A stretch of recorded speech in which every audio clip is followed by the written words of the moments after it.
Daddy's.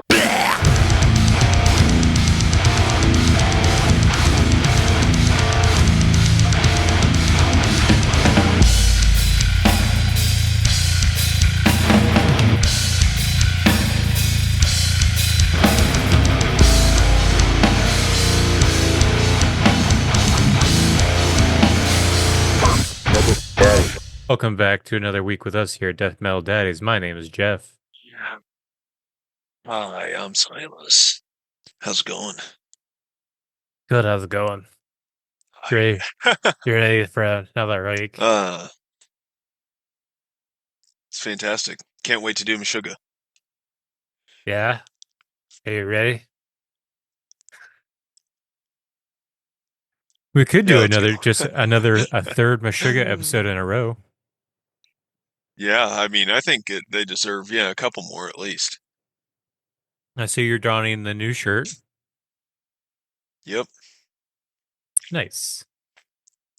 Yeah. I think it was dirty last week, so. Yeah, it's another week with Hell us here yeah. at Death Metal Daddies. Let's just get right into it. Welcome How the back. hell's your week been? What you been up to, Welcome bro? back. Um, Getting shit done, dude. Mowed the yard yesterday. That's looking good. Um, Took this stupid liner off of Lex's car. It was like dragging. So it's just one of those things that's like been on my to-do list for like a year, and I was like, yeah, I'll get to it. And finally, I was just like, fuck it. I've heard like so many people comment about it. Basically, it's just like an undercarriage liner that just kind of, it's like a piece of cloth. I don't know. And it's just ripped over time, so it like sags. Looks like, or like there's parts under there dragging, but it really is just this cloth liner. So, anyways, finally got that out, but it was like way more difficult than I thought it would be. I was fucking spent almost an hour just taking it off. So, um, but yeah, finally got it off anyways. Um, got my handle fixed on my tailgate that Prater Auto Body Works broke. So that's nice. And I also replaced my taillights with like the smoked out ones, like the like kind of like dark, I don't know. It's just like a Okay. dark plastic. They look pretty cool. So, Okay. I'm hoping to do like a whole tan and black vibe with my truck over time. Oh, okay. One step at a time, though. I want some badass rims. Like, I would love some matte black rims or like tires. Wheels, not rims. Like, I'm I'm not gonna get like 22 inches or anything. Ridiculous like that. But I just think it'd be cool to get like some badass wheels. I gotcha. But other than that, man, yeah, just grinding away. Yeah. What about you, man? Um, not too busy week. I've had a 4 day weekend. Sweet. Thursday I did go and finally get a deer cam. So I Mm, got some of that and some those liquid are deer fun. cane and Nice. set that out. I haven't checked it yet. I'm gonna wait a while because I don't want to be like a kind of like a watch pot doesn't boil. So I guarantee if I just keep Right. checking this deer cam, I'm not gonna get anything. So probably That's wait another crazy. 2 weeks until I see if I Let's get just anything. Lex just used that same saying to me like a week ago. And so like I've been hooked on that and I've been like trying to find like similar ones. Hmm. It's just like cuz like I'm in the zone of like flower or like my garden and stuff, how I got that go. So like I'm just out there every day just like literally watching and I'm just like, damn, I really don't like how that one's wilting. So I just like sit and watch it some more. And I hope that it just, straightens out right before my eyes. And I'm like, yes, all right, come on, my hope did it. No, but it's pretty ridiculous. So yeah, like she literally came up to me one day. She just seen me staring at plants. And she was just like, a watched pot doesn't boil or something like that. I was like, what? I was like, totally makes sense though. Yeah, but yeah, pretty funny. But yeah, anyways, sorry to interrupt. I was gonna say something else too. What were you saying? Oh, Sorry. about the deer cam? Oh yeah, deer camp. Yeah, isn't it crazy how like you can get random spikes of like deer hunting interest? Like I feel like 2 weeks ago I would have had not a care in the world, but like Collins, he hit me up recently about he's wanting to do like a kayak float in hunt style thing, like take up a weekend basically of early bow. and find a place to camp, and then like we basically from where we camp, just kind of hiking. We're gonna scout like hunting spots and just kind of loosely planned. It's just initial thoughts. But he even mentioned, if you might be interested in doing something like that this year. I don't know if that would be your thing or. It would be cool. It's just the only thing is I don't have a bow. I do want to get a bow at some point this Hmm. summer, though. Oh yeah, that's right. Well, Just I like knew a cheap you're. one. Yeah, I knew you were getting into it. So, but definitely like a future possibility if you get into floating or so. And, I mean, he even mentioned like doing a hike in too. It doesn't have to be like a float, but it's just cool the idea of floating in because you're kind of going at you're going to have an advantage that other hunters don't just because you're choosing to go in on a boat, whereas many people are just gonna be like, "Fuck that, that's way too far." So, but Yeah, where would that be at? Because I don't really. Is it just like a public place that you can go to, or? yeah, I mean, he's the GPS. Like he knows all the good spots and like all public land, obviously. But yeah, he knows all like the streams and everything. I basically just rely on him for navigation whenever we're doing that kind of stuff. I mean, So my we question. haven't tried that, but I'm just mean floating in general. So my question with that is so if you go all the way out to where you have to use a boat, how are you going to get the deer back Float it back. on the kayak? How heavy Yeah, can the kayak get? um so he actually has a pretty sick setup. I don't know if he's got a canoe or a raft. I think he mentioned using a canoe. I don't know. I'm guessing that we just pick a river or I don't know. I don't know if we do like a shuttle thing like we do like our normal float trips because normally we have like two shuttle vehicles. Hmm. So we'll all meet at one spot, drop all of our shit off, and then someone's got to leave their vehicle there.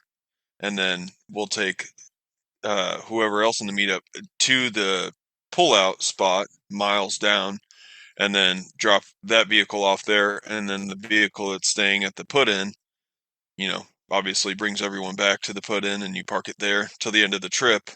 And then you use that final vehicle to go get the other one. So Yeah, basically, you got to have two vehicles involved that can haul everything, I essentially. gotcha. Yeah, because I'm almost thinking, like you kind of saying, have someone parked kind of near down there as the kind of shuttle. So just have everyone kind of bring their Hmm. deer carcasses up to the road. Have some that one person go get that car, load it up, or the truck go load up all the deer carcasses, and take them all to your vehicles. Yeah, I mean, and so, well, in that sort of deal, I'm thinking that we'd probably just like process it out. Like you just quarter it out, I'm thinking, and you just Hmm. keep the meat. So we'd probably bring iced coolers because I imagine you'd have to, if there's a canoe involved, it can definitely hold, Hmm. ice down chests and stuff. So, So that's a lot of but gear you I got to don't know. bring. Yeah, You got to bring your I mean, Gramble. yeah, I mean, might be able to just tie it up and pull it up on a branch or something. But you're Yeah, also trying to rely on nature to provide something like that for you. So I don't know, but you can figure it out.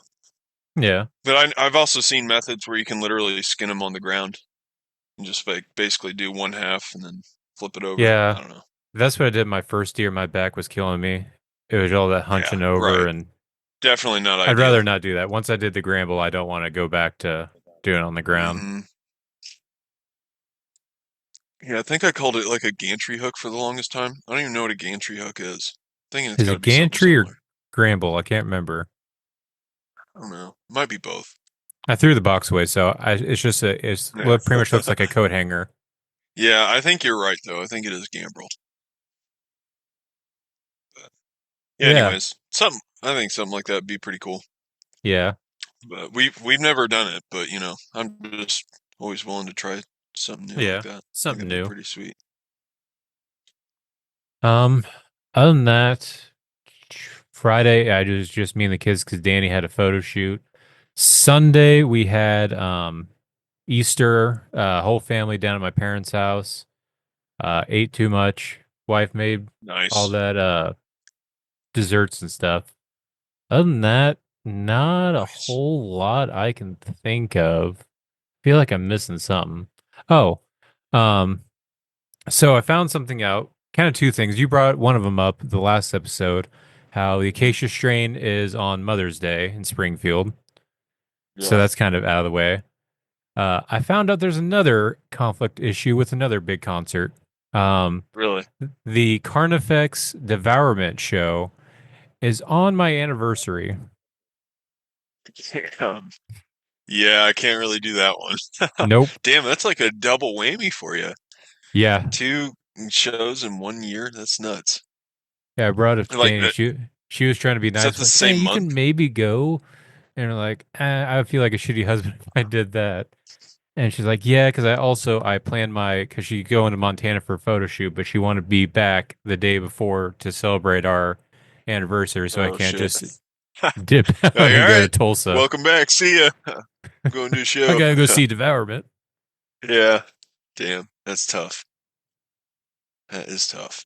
I have been looking at other dates. The next closest show is Nashville, Tennessee, which is 7 hours away. Oh jeez. Yeah, that'd be ridiculous. Man. Yeah, that would Yeah, be a sick show. Devourment. yeah. Because I don't know what they rarely tour, especially near here. So I don't know if there's a Yeah. long gap between them playing in Texas and then playing in Florida. There's like a 4 day gap. They Hmm. could throw in an Arkansas show in there at some point, Yeah. Right. or like No they can doubt. do Little Rock. It's only a 4 hour drive. I can do that. Maybe they're doing that. Maybe they're like leaving it open intentionally because they're gonna plan another date or something. I don't know. Hopefully, we'll see. Yeah, that's about all I got this week. I have been I, getting back into the Dorado album by Spirit World. oh, Um, nice. Mostly because I found this other app because I usually use Ultimate Guitar to learn guitar tabs. But there's this other app and it has a little bit more, especially when it comes to Spirit World. So I learned that Hmm. cool riff in Abilene Grime. That Oh, sweet. Hell it's yeah. fun. It's awesome. That's cool. What tuning are they in? D standard. Oh, So okay. just tuned everything just tuned down a whole step. Nice. Hell yeah. I was trying to think. I felt like I was rolling through a recent release again. But now I can't remember what it was. Shit. I don't know.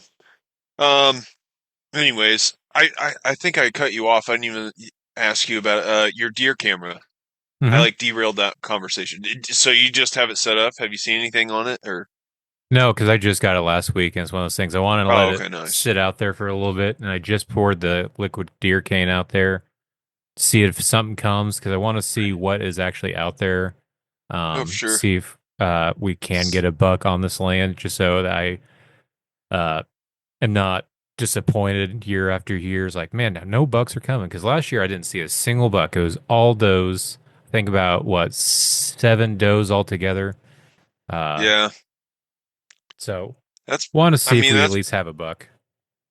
oh, I guarantee you're going to see some. I used to have my camera on the sawmill property that I was hunting, and I did a year-round like feeding where I fed them all through the spring, summer, and by the time, so that about, by the time hunting season came around, I just felt, wanted them to get used to that area as being a hot spot. So, and it pretty much worked that way. But I had a buck on camera in July who was like he had a solid like 10, like or no, maybe he was just an 8. I don't know. No, I'm pretty sure he was a 10, but I never ended up seeing him like during the season. And but it was just real cool to see because he had like the antlers, but they just weren't real tall. They were like all nubbed off, but you could just see the start of them. I was like, damn, dude, it was awesome. It was crazy how big the rack was already during that month. So I couldn't imagine what he looked like, in the fall when it's like fully grown. So, Yeah, but yeah, man, it's pretty cool. yeah, that's what I want. I want there to be that my white whale of that's it. He's somewhere out there. I need to get him, kind of thing. Yeah, target bucks. Yeah, it's a Hmm. thing. Guys get real big into that shit. But it's just a different ball game for me because public land, not really allowed to use trail cameras. Yeah. Um, I mean, you'll probably see them and find them, and you're not supposed to bait. I found a bait pile this last season when I was hunting, and then I go to inspect the area again, and it's just gone. And it was like one of those brick style ones, so Hmm. I was like, yeah, I don't know. That was interesting. So I don't know. It's almost you just gotta go by what you see. But yeah. Yeah. That's all I got for my week. You ready to get in some new releases? What are you guys listening to?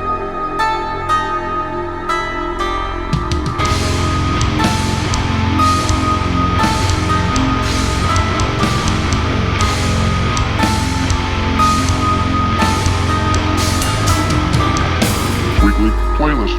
Weekly Playlist. Weekly playlist. Weekly. Sure. Let's Hell do it. yeah. All right. So this week was actually a very small playlist. Only 3 albums and an EP, a lot of singles, because there wasn't really a lot of big new albums that came out from big bands. I think I saw Epica, but at the same time, I don't really care to review an Epica album. So What? I decided to just kind of focus on albums I found on the Avent Void Facebook group. So this is all Sweet. underground bands when it comes to the full albums. But first, let's get into the singles. First Okay. single we have is "What We Know" by Tala. This is Mm. a newer. I want to say they started in like the 2010 time frame. Very new metalcore kind of band. I don't know. Listen to this kind of made me think a little bit of like somewhere between like Cold Chamber and Corn. Uh, but I don't know. I've never been super on Yeah. this band, but this one wasn't bad. I didn't mind this one. What did you think of this one? I thought it's pretty sick, dude. I like the groove to it. I Mm-hmm. definitely dig it. Yeah, and it like kind of takes me back. I was a little thrown off with the vocals at first, but after a while, I think you just kind of get used to it, you know. Mm-hmm. Um, but no, it's pretty sick. I like it. I dig. Yeah, I've been trying to kind of get into this band because I've heard the vocalist is like really good, but when I've checked out past stuff, he just sounded too much like Linkin Park to. Mm. It kind of threw me off. And I wasn't really into it, but this one he fits good. Doesn't have that Linkin Park vibe. I think it does good on this one. So that's the new single "What We Know" by Tala. Tala Um, Tala. Up next we have "Perverse Immortality" by Chorus of Demons featuring Vomit Forth. Uh, this was pretty cool. Very a little bit of a Vomit Forth vibe. Like yes, he's in it. The vocalist is in it, but the whole sound of it was very Vomit Forth-ish. I kind of like this. What did you think of this one? Yeah, it rips, dude. It's brutal. I dig. Hell yeah. That's Perverse Immortality by Chorus of Demons featuring Vomit Forth. Up next, we have the new single from the upcoming album. That album is going to be called Rivers of Nile by the band Rivers of Nile. Oh, And it's the name of the self-titled, song huh? is, yeah, I'm pretty sure. And the name of this song is Water in Time. What do you think of Mm. this one? I didn't mind it. I thought it was pretty cool. I don't know. Interested to hear the album. I don't know that I went back and like listened to this multiple times or anything. What do you think? I didn't mind it. I kind of like the other singles a little bit better because I felt like those were heavier and harder hitting. But this one was a little bit more softer tone, more somber. But I will say I like the clean vocals in this one than I did in the other songs. I think the clean Oh, vocals really? actually fit better. I But that's didn't just my find this opinion. one. I didn't find this one to be like as memorable as the others. Yeah, Okay, the other ones definitely have that more kind of catchy thing going on. But yeah, just my yeah. stupid ears. And I think it's just because of that whole somber feel. It's more laid back, or not laid Yeah, back, but it's more right. not It's as kind of more chilled. aggressive. Hmm. Yeah, yeah. And that is the new song "Water and Time" by Rivers of Nihil with their for their new Mm-hmm. upcoming album Rivers of Nihil. No. Um, Up next, this is a band that you've brought up a couple times, and that is Larcinia Row, featuring Vulvodynia, with their new song "Eggy Mess." What did you think of "Eggy It's a Mess"? great title. I felt like I just had to listen to it once I seen that title. I was like, I got to see what this is about. This is kind of ridiculous, and it sounds like that. Like the title matches perfectly because it sounds ridiculous, and of course it's this band again being ridiculous, and but it's pretty cool, man. I mean, I felt like this was the first song of theirs that's really kind of like held me in through it, like all the way through. I actually Hmm. dig. There's some sick, badass grooves, and it just gets like snappy, heavy, like so fast. I'm just Hmm. like it's like out of nowhere. Hmm. But I feel like it definitely fits with the Vulvodynia feature because it's Yeah. like kind of what Vulvodynia was doing on this last album was real like chaotic, kind of snappy, you know. Um, I don't know. It just they fit really good. But yeah, man, I thought it was badass. What'd you think of it? I did like it. It's something about this band because you brought it up before. It's just super fucking heavy, and I don't know if it's the vocals that are doing it or if it's the tuning of the instruments. But it just sounds just super fucking low, and it just stays down there. And I do think Vulvodynia is a great feature for because it's kind of he already the vocals of Vulvodynia have always been kind of that super lowish kind of thing anyway. So I think it Yeah. fits perfectly. And yeah, you're right. It's perfect title because the song is just an eggy mess. It's just a Yeah. gross, eggy, Goo. grimy mess, and it's a nice in a good way. It's Mhm. good. It is. Uh, I want to. I'm assuming this is building up to a new album. So let's see. We'll obviously have to come back to Larcinia Row whenever this album drops and give a full review to where we can fully understand what it is this band is fully trying to do. Because right now it does feel it's been a nice mess, but I want to see what this Mhm. full mess looks like. Yeah, it's yeah, man. I don't know. They got a unique thing going on. Hmm. I mean, it's Absolutely. like those vocals. The vocals are just they really throw me off. It's just so crisp and right up front, and I don't know, man. It's like I got to see that live. That's Hmm. crazy. It's just Yeah. ridiculous. Up Oh yeah. next, we have another band. This is more in your wheelhouse. The new song by Fallujah, Hmm. Labyrinth of Stone. Looks like it's for an upcoming album. What'd you think of this song? I didn't listen to all of it. Oh, Sorry. okay.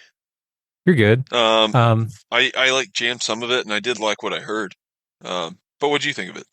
I I did I like will it. listen to this eventually because I like Um, Fallujah. I do think I like this song better than I like their previous song they released for this album. Um, still not fully there, but I do it kind of did bring me back to what was that album of theirs? The big one. We even reviewed the Um, re-release. um, with the boobs on it. Yeah, with the two Flesh pre yeah, the flesh flesh prevails. prevails. It kind of reminds me of that. I actually really like the cleans on this one. I think they're very done very well. Um, yeah, very soundscapey techie death. Uh Yeah, I enjoyed this one a lot more than I did the other one. So I'm interested to see what this new project will come about. And that is the new single by Fallujah, with their single Labyrinth of Stone. It Um, looks like the video to this is pretty ridiculous. I haven't seen it. What's it look like? I think they're just like kind of being goofy Hmm. goobers. Ah, Um, yeah, it just looks like it's pretty comical. They got like I a, gotcha. he's like playing ripping guitar in front of a Lamborghini and shit. Dude's like getting a tattoo. It's pretty funny. Up next we have Viljarta with a new song plus sign question mark Regnet, comma the question mark Hmm. plus sign.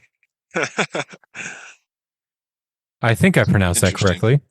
Yeah. This is I don't know much about this band. I keep hearing about it. I hear there's some genre called thrall or thal, Thal. which yeah, which I've heard that Um, Amongst the Low and Empty by Signs of Swarm is more in that genre as well.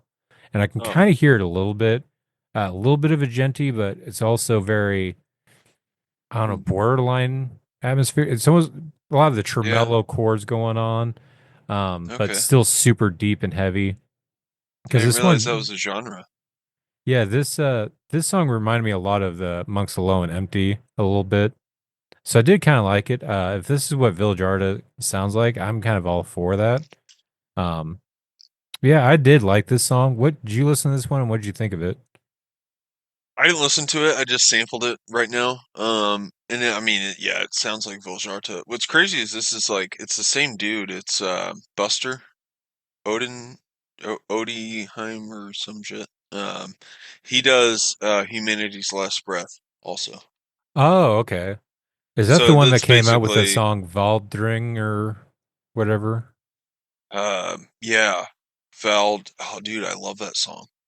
That song kicks ass. Shit, what is that song called? That's gonna drive me nuts now. Voldring or some shit. Valdendring or something like that? Um, wait, let me look real quick.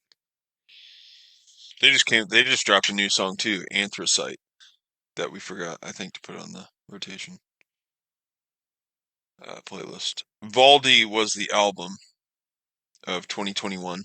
Hmm. VALDE. It made a lot of top charts. But my favorite song from that was Vitring. That's right. Ah, Vittring. And it's like the real progressive kind of tom, like the dude's just fucking pounding toms throughout it. Dude plays drums too, Buster. I don't know if he did the drums for that album or wrote it or, hmm. writes the drums, but for both bands even, I don't know. But I know he's like the mastermind behind Viljarta and Humanity's Last Breath. I Okay. mean, they're just two different things. I mean, I think Viljarta has other members, but Humanity's Last Breath, I want to say, is mostly written by Buster. Could Okay. be wrong. I don't know. That would make sense because I feel like Village is a very different vibe musically. Like, yes, it's still like I feel like the production and the tone's kind of the same, but what they're doing is very different. It feels like because I feel like I wouldn't say Humanity's Last Breath. I wouldn't say is it's not gent because they're not doing like the brown, but it's a lot of like open space, like monolithic kind of chords, Oh, sure. taking up Yeah. the space. It's So I like feel like, almost atmospheric in its own way. hmm Like, yeah, but because I remember yeah. that was the thing that stuck out for me because I remember you sent me that music video I think for that Velte or whatever it is. And that was the kind of the stand up part is like there's not a lot of notes being played, but it's these giant sounding chords, and then like you said, the toms are just kind of like adding to that suspense of the building to the Yeah. bigger, and it's gonna get bigger It's and like stuff. it's got that like tribal element to it, Mm-hmm. like the ride up and shit. So Mm-hmm. good. I love that song. And even the lyrics are badass. It's basically like this dude just tripping out.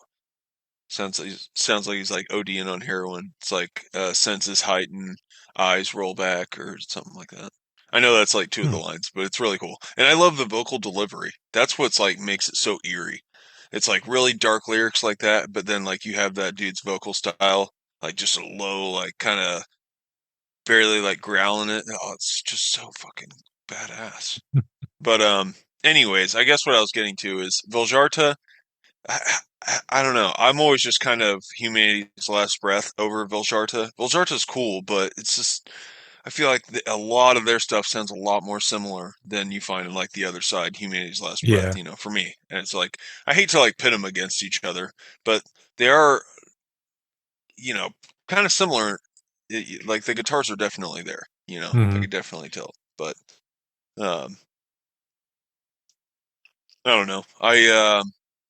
Yeah. So this one just kind of sounded like Voljarta to me. I guess is what I I'm gotcha. getting at.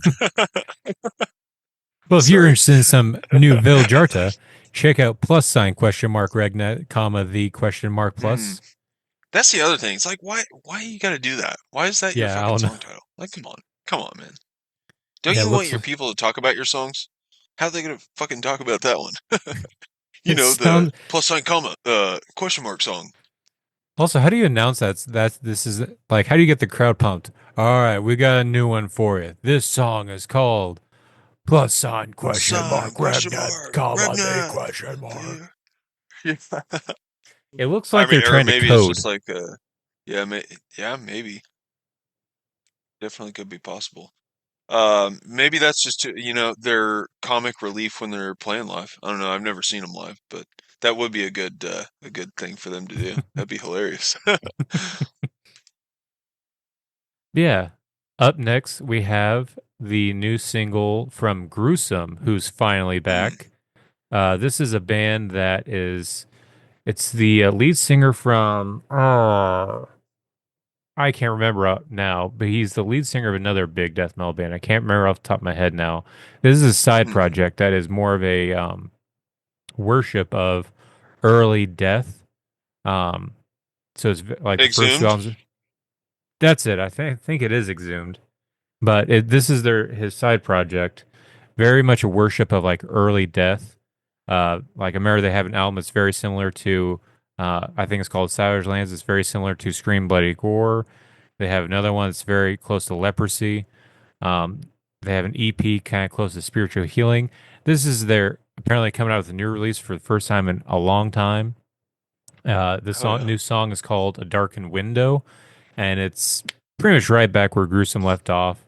Very death vibes, but still, it's a new song. So it's, and also when it comes to death, I do love their early stuff more than I like their later stuff. I mean, I like tech death, but I feel like for me, death is better when they're more that meat and potatoes kind of style, and that's what Gruesome kind of brings to the Sure. table. So I love this style. It's awesome. Did you listen to this? And if you I did, did. what'd you think of it?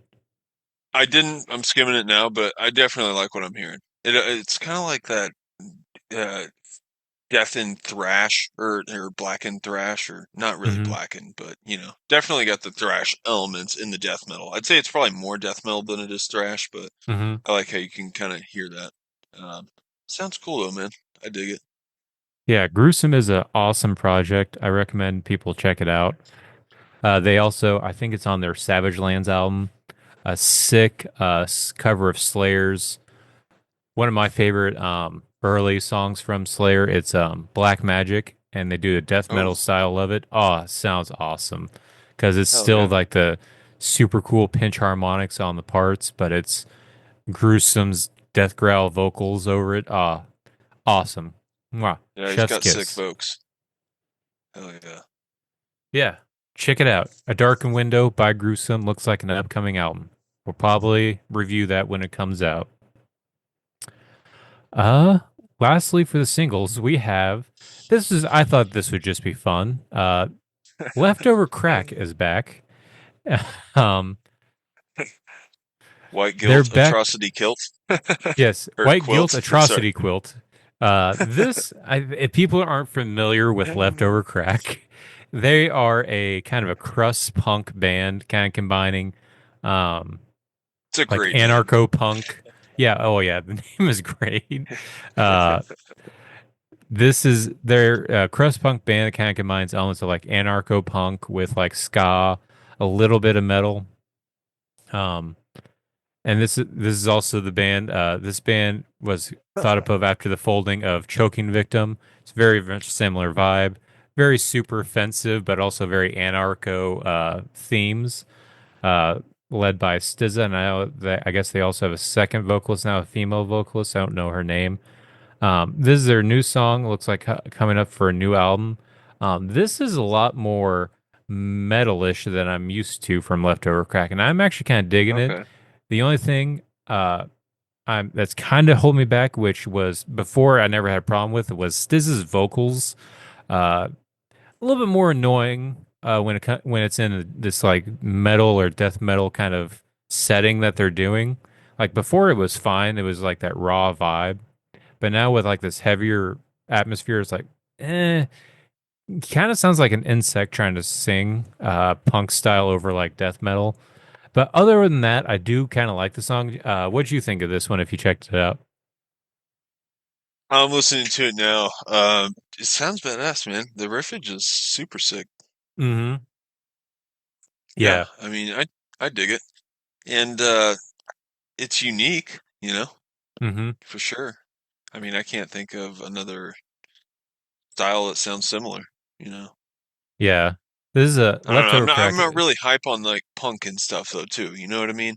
I Yeah. feel like I'm pretty distant from those genres, especially when they kind of meld with metal too. So Yeah. I don't Leftover know. crack is one of those ones that I feel like can kind of um bleed over into the metal crowd because they are kind of that more extremity when it comes to the punk scene.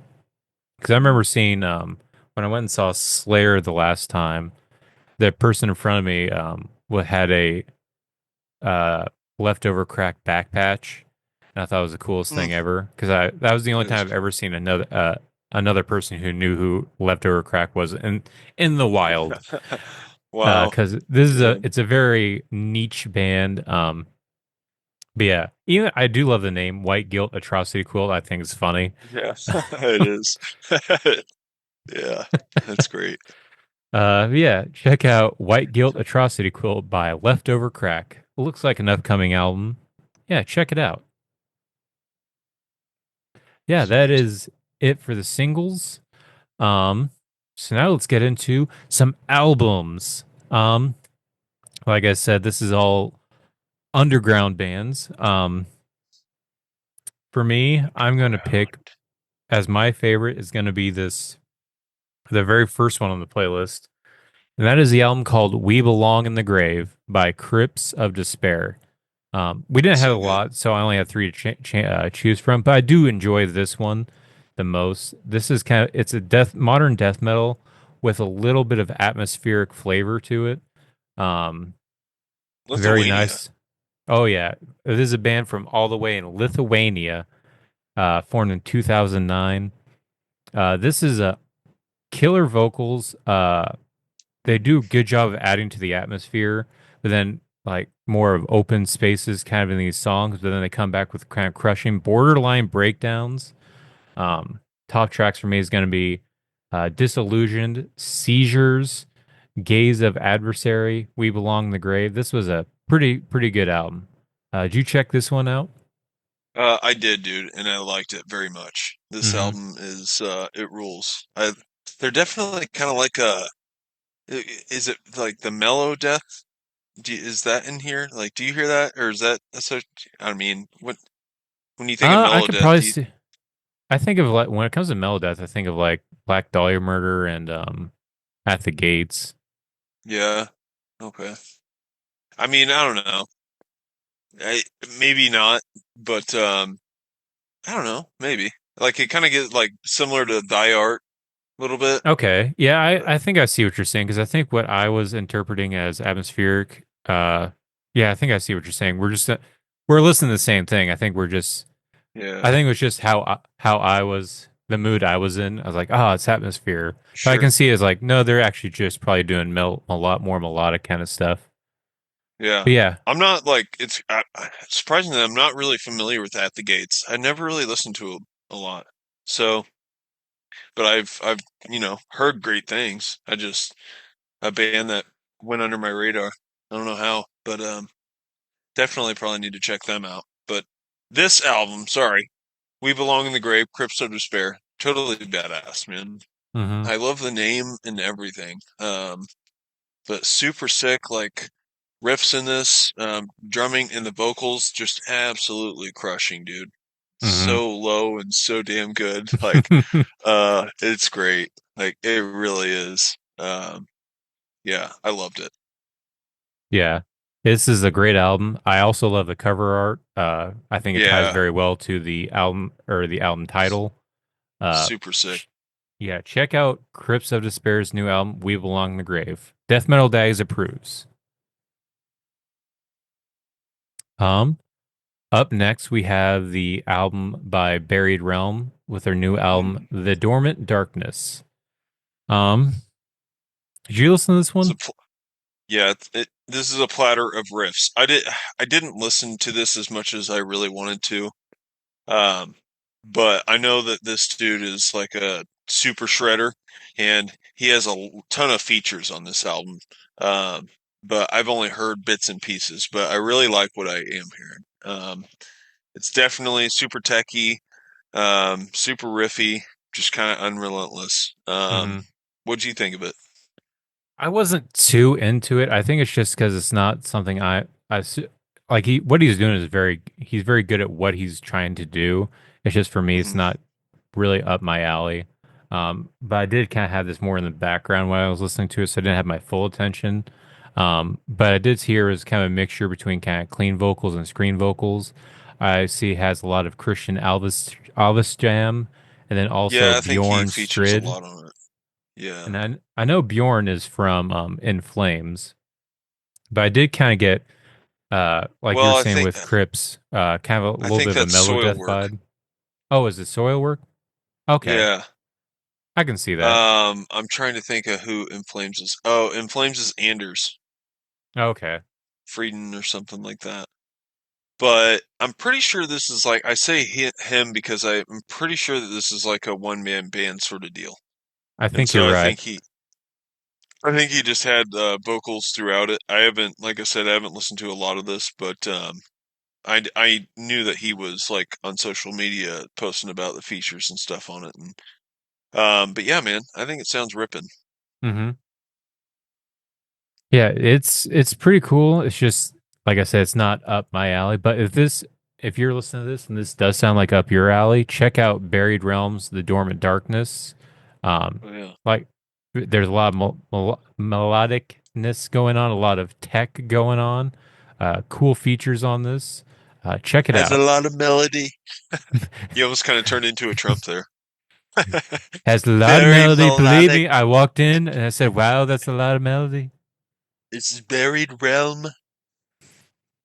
It's With their quite new melodic. album, The Dormant Darkness.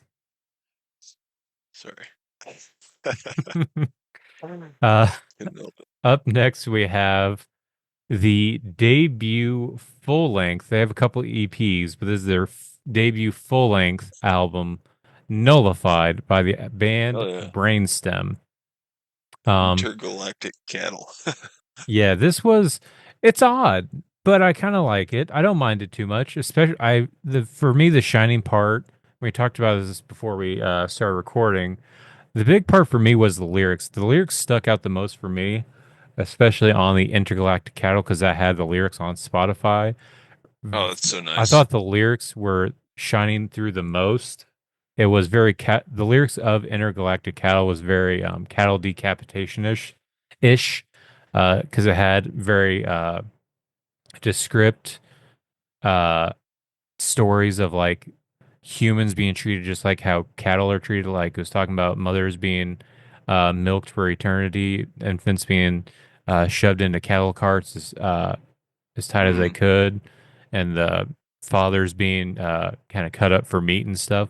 It was very well done. The lyrics, the musically, I would say this is kind of straightforward modern death metal with a little bit of technicality in there. Not like super technical, not like Buried Realm or like Cytotoxin from last week. It's kind of more of Hmm. a subtle technicality in it, but it's still pretty good. For me, top songs obviously it's got to be Intergalactic Cattle. They also have Unnatural Selection, The Blood Witch, Devoid of Life. It's not a bad album. I recommend everyone check it out. Sick album art. This is their debut. Yeah. This band only has 499 monthly listeners. This band Oh probably yeah. needs more. Oh yeah. So you know what? Hop on the Brainstem train before they get bigger, so you can say, "Yeah, I knew them when they were smaller." Do it Yeah. now. Yeah. It's like such a badge of honor. Hmm. Yeah, I dude. knew I them seen when they these were only guys. had 499 listeners. Yeah, I seen these guys playing down at the old ice house. I miss it back when you guys sounded like the Nullified album. You guys changed. Yeah. Yeah. But yeah. Dude, yeah, it looks sick. It looks super sick. I love the album art. Oh yeah. I And thought it they was got a gonna cool be. name. It's a Yeah. great name. I'm not gonna lie. With the band name and how the album art was looking, I thought it was gonna be Mm-hmm. so technical, my head was gonna hurt, kind of like the band Artificial Brain. That's kind of the sound I was Oh, expecting. Have you ever listened to Artificial Brain? well, I think I've heard like maybe a song or two, not They like got a like lot. their most recent album, like a couple of years, I want to say it was like 2023. It came out and it got like universal praise. I saw like a lot of people talking about how it was like the best album of the year. And I listened to it Oh and I shit. can't listen to it without getting a headache. It's very Mm, technical but also dissonant. So okay. imagine like the sounds that Smigra, that one weird atonal band that uh your buddy sent us with the Fucking Minotaur Sean. on it. Yeah. So it's up Sean's alley. So this is a wreck for Sean. Oh yeah. If Sean likes Smikra, I guarantee he'll love Artificial Brain. It's Smikra, but He's with probably sent me. super technical.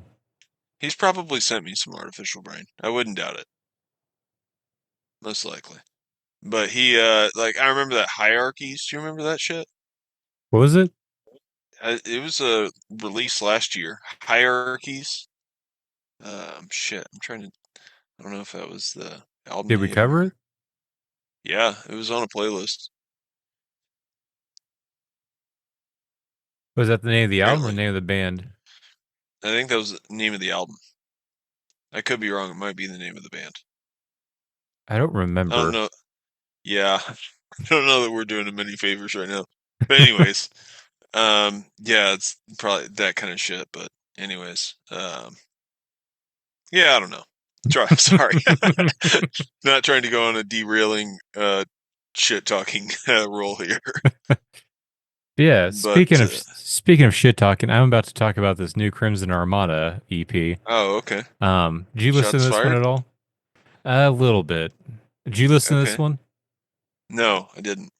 Good or Um, bad? so so I will say I'll start off with a good. I'll do a good Okay. and bad. Um, Okay. musically, I think what they're doing is very good. I think there's a lot of cool riffage going on. It's cool guitar work. Um, I do think some of the song structures are done very well done. I especially liked Ancient Call, Revelations 2. Even Man of the Beast had parts that I liked. Um, so yeah, I do think this is music writing. Like I would love to see this stuff live. I think it would be awesome. That's the good. The bad. Um, I am not understanding. I'm not a producer. I just record, edit, and mix a podcast. But I've done enough of that to listen to this and think, what the fuck are they doing and thinking with some of this stuff? Because it sounds like, especially present on the song Ceremony. It sounds like all the instruments are recorded all together, separate from the vocals. And then they added bass drops and equalized the whole thing. Because whenever a bass drop happens, all the instruments get super quiet and you hear them uh, slowly fade back in mid riff. It yeah, sounds like it you sounds know like what? shit. Like, it's so interesting you brought that up because I was actually listening to. That's the band I was going to bring up. I forgot about it earlier. It's great you said that. Extermination Dismemberment. So Yes. they had a release last year. I can't remember if we covered it or not, but it was like it's called the or Butchering Basement or Butcher in the Basement. I don't know, something like that. Or Basement Butcher Shop maybe. Fuck, I don't know. But anyways, they have a ton of those in their music, and I mean a ton. And like to a point where I was just like mowing the yard and I was jamming that, and I was just like, dude, come on, another one? Because it's like, and it like gets quiet and it's like like fades back in. It's like, what the fuck are you gonna like? That's not happening live unless I mean I guess if you're programming the shit to happen, but it's so obnoxious. And it's just like if you're gonna tone out the music, like I just don't get it. I don't understand it. It's obviously someone with the thought of just like, let's put the most fucking ridiculous bass drop. I want it to smash and break speakers. It's like, why? Why, dude? I don't understand it. That makes me because that's the only thing I didn't listen to new Extermination Dismemberment. The only song I know about them was kind of what got them popular, and that was Omnivore, and that was solely because they have this like black hole sized bass drop in the middle of their song, to Yeah. where it's fun just to listen to, especially like you turn up as loud as you can. Like the song's okay. Like they have a couple of bass drops, like, ooh, that's tasty. But then this big one comes and it's just like it's almost like you It's can't like recover you're as the watching a listener. movie.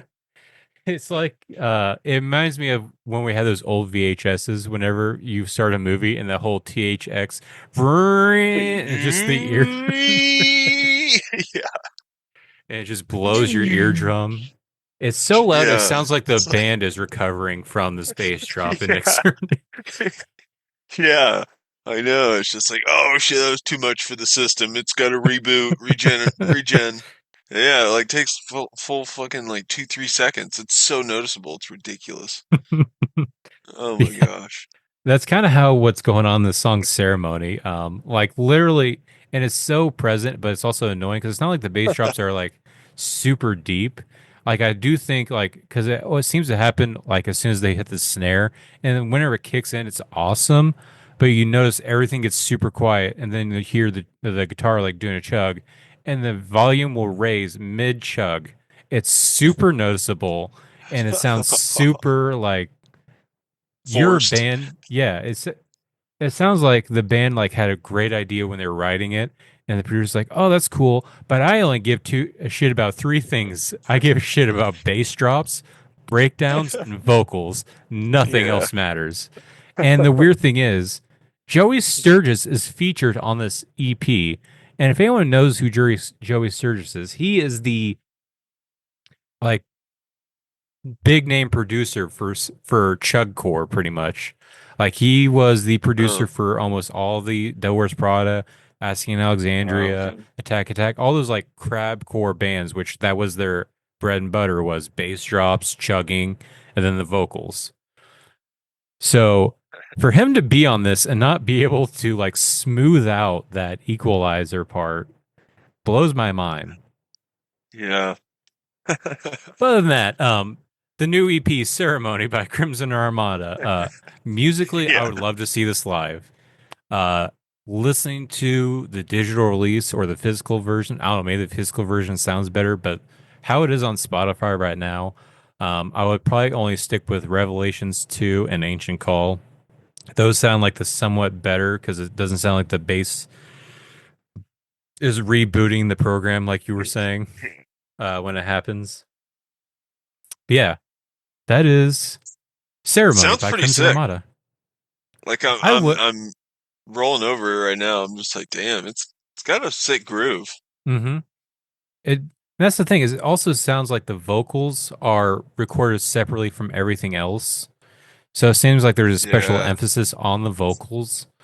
But with that, I almost get tired of the vocals sometimes. Like sometimes it sounds like his voice is. It's not. He's very throaty. Like he has a cold. Like he has a bunch of mucus in his Hmm. throat. Like I can hear it so distinctly, and it's to where it gets a little annoying. But I do still like what they're doing. Nothing against Crimson Armada. I mean, it sounds like Crimson Armada, you know? Hmm. Sounds like the Crimson Armada I discovered, which makes me happy. That's pretty cool. Hell yeah. Well, Yeah, yeah, yeah. so That's it for our new week con playlist. There was a new concludes our song week. I didn't put on this playlist. I don't know if you checked out because I don't know if you really listen to this band, but the band, a band I love, Full of Hell, released a new song. I think it was either Mm, today or yesterday. I did It's listen to called. that. Oh, you did? What did you think of it? Yes. I thought it was good, dude.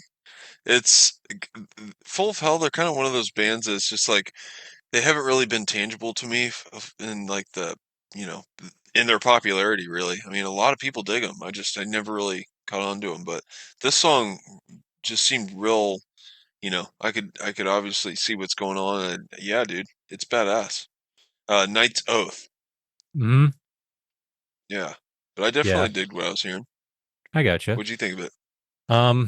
I was kind of a different vibe. I mean, I didn't mind it. I didn't hate it or anything like that. I do. It is good. It's just this. It wasn't the because what I love about Full of Hell is just the intensity, and I didn't feel like this song Yeah. had the intensity that Full of Hell typically brings. Um, Also, I find it weird that they're already coming out with another new song. It looks possibly like they're building up to another new album when they came out with a new album last year, Coagulated Bliss. I think it Mm, came out before we started. Otherwise, I probably would have tried to talk about it. But even then, I've I haven't been as engaged with Full of Hell. I feel like there's a sweet spot in their discography with Trumpeting Ecstasy, The Weeping Choir, and Garden of Burning Apparitions. Those three albums I think are sick as fuck because they have that full intensity, and that's what I love about the Acacia Strain feature that they're on. Like it's mm, that dun dun, and then all of a sudden his intense high vocals I thought fit perfectly. I love Full of Hell with that intensity and just that chaotic scream. That's what I love about Full of Hell. yeah. This one felt more like, It's almost like a Dark Throne, like kind of hmm like punkish ride, dude. yeah, I dig it. Like cool that's what was so vibes, weird. you know. It was so Yeah. different than what I'm used to from Full of Hell, which I guess I shouldn't be too surprised because they always are kind of very experimental with their sound. So I shouldn't be too surprised. I'm just hoping this isn't the direction they're going.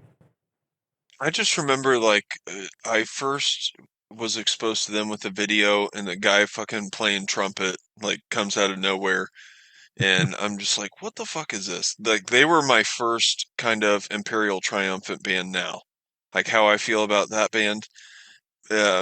You know, not necessarily with the most recent album, but in their early years is how I initially felt about Full of Hell. Like I seen them and I was just like, you just come up into chaos, don't really know where to headbang, and then this guy with the fucking trumpet just pops out. I was like, what in the fuck are you guys doing?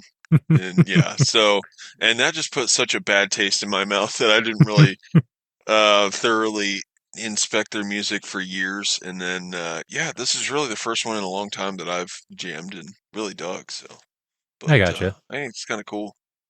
Yeah, Yeah, and I hopefully. think this new album is going to be called Broken Sword, Rotten Shield. Hmm. Yeah, I think I've seen that. It is building up to a new album. Yeah. That would so I do feel like this band is super busy because if they aren't releasing full length albums, they always are doing like splits. They have a shit ton of splits, and Mm, they even recently, I think it was last year or the year before, did a split with Nothing, which I don't think I listened to, but I think that would be a cool one. The one that I think is the best combination is the Full of Hell Primitive Man split they did together. Suffocating mm. Hallucinations. That is a combo I think I did I listen to that love. one. Yeah, it's the suffocating heaviness of Primitive Man with the intensity of Full of Hell. Ah, Yeah, dude, awesome. those that dude is just he's a freaking beast of a sound. Hmm. His vocals are just so mean. Just like, damn, man, And they brutal. do a good job of even just the vibe of the band, both the titles of the songs and the album artworks, and just the vibe. It's just this whole dreary, miserable doom sound with Primitive Man. Love it. Love it. Oh yeah. But yeah. Is there any other news stuff that we might have missed that you want to talk about? If you're into the band Hate, they're kind of dropping singles like crazy. I think they've dropped two now in the past couple weeks. I've been meaning to put them on the playlist, but I've forgotten both times. But this is the band Hate from UK or some shit like that. No, sorry. They're from let's see. Um, well, I was hoping Spotify would tell me. Doesn't look like it's gonna tell me. No, no. They're from somewhere out there, but they just toured, I want to say the States.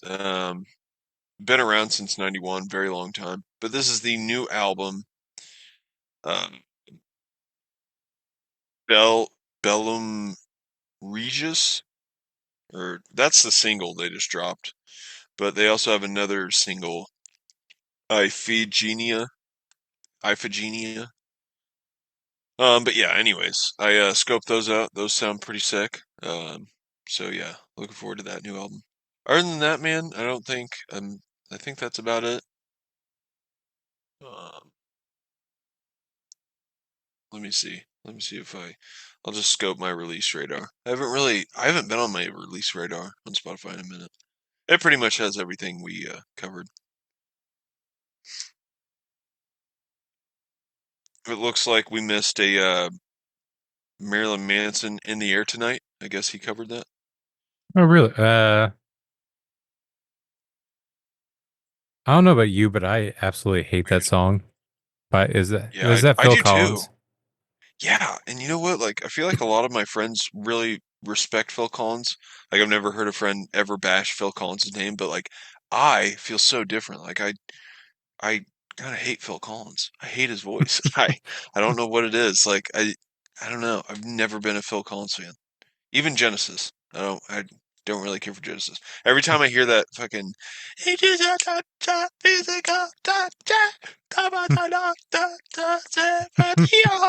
it just kind of pisses me off. I just instantly get annoyed because I feel like I hear it so much in grocery stores and Walmart, and I'm just like, oh, really puts me in a bad mood. I don't mind I- Phil Collins that much. It's just that song specifically, I would hear mm, all the time, especially at like football games. Like yeah, it was supposed to expect me to pump me up, but I remember thinking it's like this entire song's a build up to a 2 second drum fill, and builds up to almost nothing, pretty much. It's boring. yeah, I don't get it. It does not pump me up, and if anything, it dampens my mood. yeah, yeah. It's very low impact kind of climactic moment, you know. Doo-doo, doo-doo, doo-doo, doo-doo, doo-doo, doo-doo. And then it just goes into a chill, you know. It's not really big, but I mean, I guess it's got a good beat, and I mean, it is catchy. That's like the most tolerable song for me. It's like everything else. I'm just like, I really liked Tarzan as a kid growing up, but then like every time I heard his voice come in, it just kind of like tarnished the movie for me. And I don't know, just something about his sound, man, really irks the shit out of me. And it's like so echoey. Like every Phil Yeah. Collins song is like so echoey. I'm like, dude, this guy just loves fucking reverb, man. She's like, I want you to record me in a cave. It's like, geez, man, it's crazy.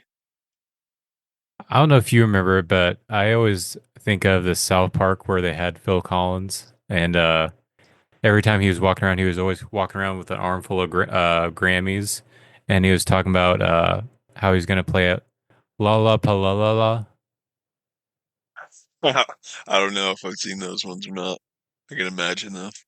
Yeah, it South was Park's a so great. old season. Oh man. But yeah, never been a real fan of that dude. Yeah, agreed. I mean, I don't doubt his talent, and I mean, obviously, crazy successful, but Yeah, yeah, not not my my bag. tea. Yeah, Yeah, you ready to move on but to some metal news? We got some this week. Some I big think news. so. Yeah, there's a lot of juice going around, man. Oh, some bad juice too. Uh, Let's get right into it.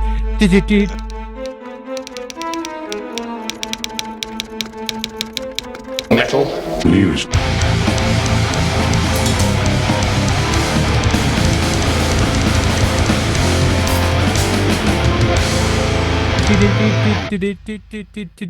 All right. Do you want to, because you're the one who told me about this one, do you want to break the aborted news? oh, geez. Yeah, it's bad day. Bad day for Ken Bedeen fans. I think that's his name, right? I thought it was Paradis. No, Kevin Paradis is their replacement. Oh, okay. Ken Bedeen was the ex drummer of Aborted, and Kevin Paradis has been granted this new drummer spot in the band. So yeah, which I think well deserved. And those two bands, Aborted and Benighted, honestly, like they are so damn similar. Mm-hmm. They almost have their own genre. You know, it's like I'm pretty sure I've referred to them like on as this on the show, but like that cocaine death metal. You know, when I think of those two bands, that's exactly who I think of. But or when I think of that genre, that's who I think of. You know, but so anyways, I think it's very fitting. Obviously, I think it's we were all wondering if he was going to get that Arspire spot or not. Mm-hmm. And there's definitely some lag time after his audition, so I was like, man, what's going on? But so yeah, obviously he didn't get that one. But yeah, so the big news with this is the allegations. The allegation cloud has found its new victim, and I guess obviously he's not a victim, but a victim of his own stupidity. So yeah, Kembadine. Um, Yeah, because what was it? He shitty was day for that texting guy. minors after they Yeah, explicitly said, "I'm a minor." yeah, yeah, yeah, not good. And he was, I think, told by a friend or something like, "Hey, she's a girl," or something like that. And he's like, "Oh yeah, no, don't worry about it." No, I'm kidding. I'm not putting words into his mouth, but yeah, no, that's crazy, man. Crazy stupid. But yep, that happens. And yeah, so I guess his social medias are deleted and whatnot. Yeah, understandable. Yeah, Fuck him. yeah, yeah. And then yeah, Muir have stated they have never been a deathcore band, never will be. How's that make you feel? Does that make you It sad? makes me feel no, it makes me feel nothing because I feel like it's just Frankie being, hey, no one's paying attention to me. Look at me. Look at me. Look at me. He's like, hey, I'm still here. Keep talking about me. I'm still an asshole. I am still here, motherfuckers. And no, we're not deathcore. It's like, shut up. Just We shut don't the have new fuck music up. right now, but pay attention to Yeah, us. right, yeah.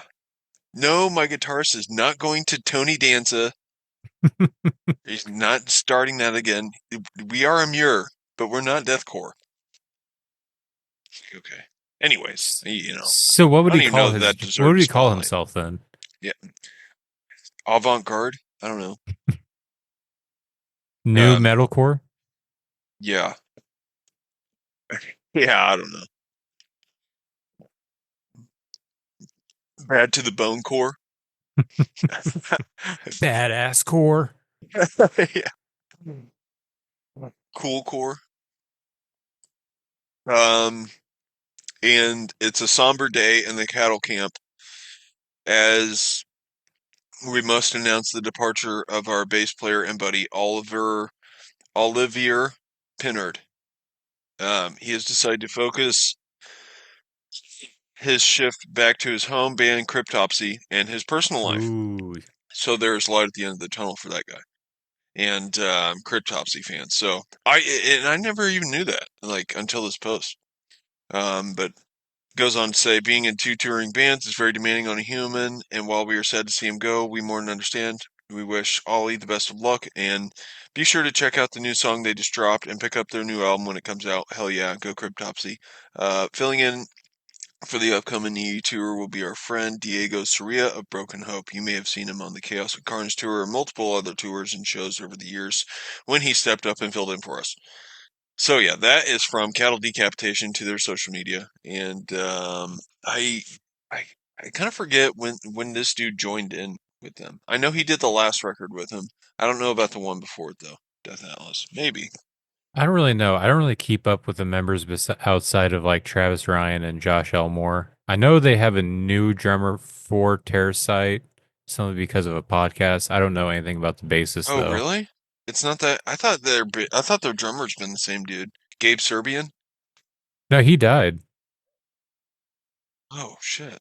Wait, hang on. Is that the Cattle drummer?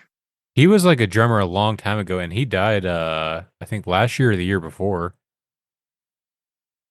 Because he was also the drummer for the Locust, Oh, he Retox. drummed. Oh shit. 2022. Damn. Wow, I'm an idiot. Sorry. You're good. Holy Yeah, shit. Gabe Servian was a beast. He was in a lot of great bands. Yeah, he died. Damn. Yeah, Rest in peace, man. 2022. Yeah, he was in Locust, Cal Decap, Holy Molar, Zoo, and Headwound City, and Retox. I'm trying to see what albums he did. Well, I don't know, man. I thought Cattles had the same drummer for a hot minute. I just don't know when this guy was in the band. He was in You know what? Cattle Decap from 96 to 2001. Oh, okay. So actually, I'm also wrong because their drummer has been the drummer since 2007. Okay, yeah. See, I mean, that's what I thought. Dave Dave McGraw. McGraw. Dave McGraw. Okay. All right. Well, anyways. So, sorry.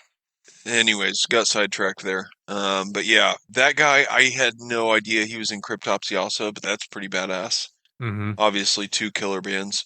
Um, and I don't doubt that this is going to hold up Cattle Decap by any means. Those dudes always have Yeah. something stellar up their sleeves. And hopefully that means a little bit of more touring flexibility for both bands. So that way they don't have to share. It's two pretty big bands. And so they don't have to share a member. I know they can probably just replace them, but I don't know. I feel like having a core member be in multiple bands that tour, not having that as an issue anymore would hopefully open up for more tour time. Even though both tour a lot, but I feel like Cal Decap doesn't tour a lot to Missouri. I Mhm. don't know. That's just my little Yeah, complaint. I Come to think you're Missouri right there. already. I mean, I know, right? And I feel like they're a great Blue Room band, you know? Mm-hmm. I bet they could come close to selling it out. I mean, they probably could sell it out. Mm-hmm. Or even I don't know. Go Would they be headline. big enough for the pageant? Oh yeah, I'm sure they've played there. Absolutely. That'd be cool. Although I would Uh, also just love to even see him at like a small venue, like if could see him at Foo Bar if it was still around, or what's the Riot Room? I feel like the Riot oh Room would be man. awesome. Oh, that would have been epic for Cattle, dude. Mm-hmm. I don't know. I feel like they're almost too big for that, or were, when it was around. But I'm pretty sure Casey's getting a new venue. Didn't we talk about that recently? Or I maybe think over we did, but Messenger? I don't know what it'd be called. What it's called. Yeah, I don't remember either. I'll have to look into that. But I was just scrolling through our messages. I don't know that we ever covered this on the pod. That I sent you this from Buried Alive. It was on his Instagram, and he shared this picture and it says Jeff Loomis announces Charles Caswell, Buried Alive, as second lead guitarist in lineup overhaul of critically acclaimed supergroup Nevermore. What do you think of Yeah. this? Isn't that I remember crazy? you showed me that. I don't know. I don't think we did talk about it, but yeah. I don't know. I don't mind Barry Live. I know he's a great guitarist. I feel like though it's kind of annoying a little bit because I feel like a lot of guitarists, internet guitarists, do this chase after that sound a lot, that very chaotic and tappy sound, which is nothing against him because I feel like he kind of started that. So I He's think he so would good. be good. Um, but I just want to see how he can coalesce with Jeff Loomis. Like, yes, you're Mm, doing craziness, but maybe we should stay away from that kind of craziness and just do what fits the song. What fits? I yeah. want to see if what he can do fits within the music that Nevermore's writing. Yeah, I mean, it's just so interesting because he's such a prominent figure, like on social media and shit. Hmm. And so I was just, can't help but wonder, like, what's this role gonna be? Is he gonna be able to write, or is he just, playing what Jeff Loomis says, or are they collabing? I don't know. It's so interesting to me. But Charles Caswell's undoubtedly crazy talented, man. He's got Hmm. some badass fucking videos on his Insta. And he's got one of those pages that I can just like get lost in his reels. because he just comes up with these cool ass rhythms and melodies and stuff, man, and even beats. Like I feel like he makes beats with his riffs, or what, if that's what you call them, whatever he's playing. But he's also like, to a point, like this kind of troll character, because I've also seen him like teasing, like, or playing with like his followers, like, they say I can't play it live. And then, so like, it's a video of him playing it. But yeah, you're also sitting in your studio where everything's perfectly tuned to this perfect setting. You're not playing it live. You're still not. So like, he'll come out and like say that, make this video, that is badass. But then like, you're still not playing live, dude. So like, what do you mean? You're not proving anything. Like, Yeah. but I don't know. He's undoubtedly like a badass artist, I think. Yeah. But I don't know. I just thought that would be interesting. Yeah. I do think that is my biggest gripe with those, because I see more and more videos like trying to be like Buried Alive, of people like kind of doing the similar vibe. Like they say I can't play this live, but it's just some random guitarist. But and that's again the issue is like you're just posting this online. Like that's not live. Like you Right. can do whatever you want in post production and cut kind of Frankenstein all the best takes and put them all into one kind of thing. So it's hard to tell if you actually are an amazing guitarist. Like you probably are, but at the same Hmm. time, I'm kind of tired of seeing these same videos over and over again from these other people. Buried Alive, I think he kind of adds a little bit of cooler value to it. Like Hmm. I think I saw I like one the that popped up puns. on me. I The don't really puns are think about crazy. puns. I How love does his he? guitars. I don't know how he's still generating titles for songs, like with fruit clearly in the title. It's nuts. I'm like, dude, how have you not ran out? The dude still has like berry fucking relations here and there. It's like banana jam, or I don't know. It's like, it's just ridiculous. I I don't know. can't think of a good one. I can't think I, of I can't think of a good one off the top of my head. I saw one today. He had an LED guitar. Like the skin of the guitar was like LED. It kept like shining off and on all over the body and in the neck, which I thought was that was Yeah, the coolest part was the neck. Um, Stuff like that I he's think is got cool. So I think that crazy adds a little bit of rigs. flavor. Yeah, all the lights and shit on his guitar. I'm just like, Hmm. looks like he's playing like $50,000 guitars. They're probably more than that, honestly. With how much shit is all over him, yeah, it's crazy. That dude's nuts, though. I do have some other news. Kublai Okay. Khan announced a headlining tour with, Ooh. let me pull it up. Wasn't super amazing bands, but I think it kind of fits their vibe a little bit. I know Gideon was one of them. Hmm. Um, Let me pull that up real quick. They are coming to Kansas City, so it's not one of those like, oh, awesome tour, nowhere near us kind of thing. Here it is. So it's Gideon, Drain, and Guilt Trip, and they're Hmm. coming to Kansas City on October 14th at the Uptown Theater. So actually a pretty big venue. Hmm. Yeah, it is. Damn, dude, that'd be badass. Mm-hmm. I haven't listened to Gideon in a long time, but last I did listen to him, I remember there was something cool about him. I don't know if I mean, they're clearly not in my rotation, so I don't know if like there's something I didn't go back for, but I don't know. I know their newest Definitely album, be they kind of interesting. went to like cowboy style. Oh, really? Yeah, I Huh. want to say it's like a cow skull with some barbed wire around it, and he wears like a cowboy hat now. I don't know, a little Oh, weird, but I still think it would be cool to see live. Especially sure. just to see Kublai Khan with a Oh super long yeah, dude. set. Mm-hmm. Yeah, and they got so many great songs to make it set from now. Mm-hmm. That would be so badass. Get to see Amp Pile 2 live. Yeah. Yeah. Oh, it's so good. Yeah, that's all the metal news I have. I feel like I had more, but that's all I can think of right now. Yeah.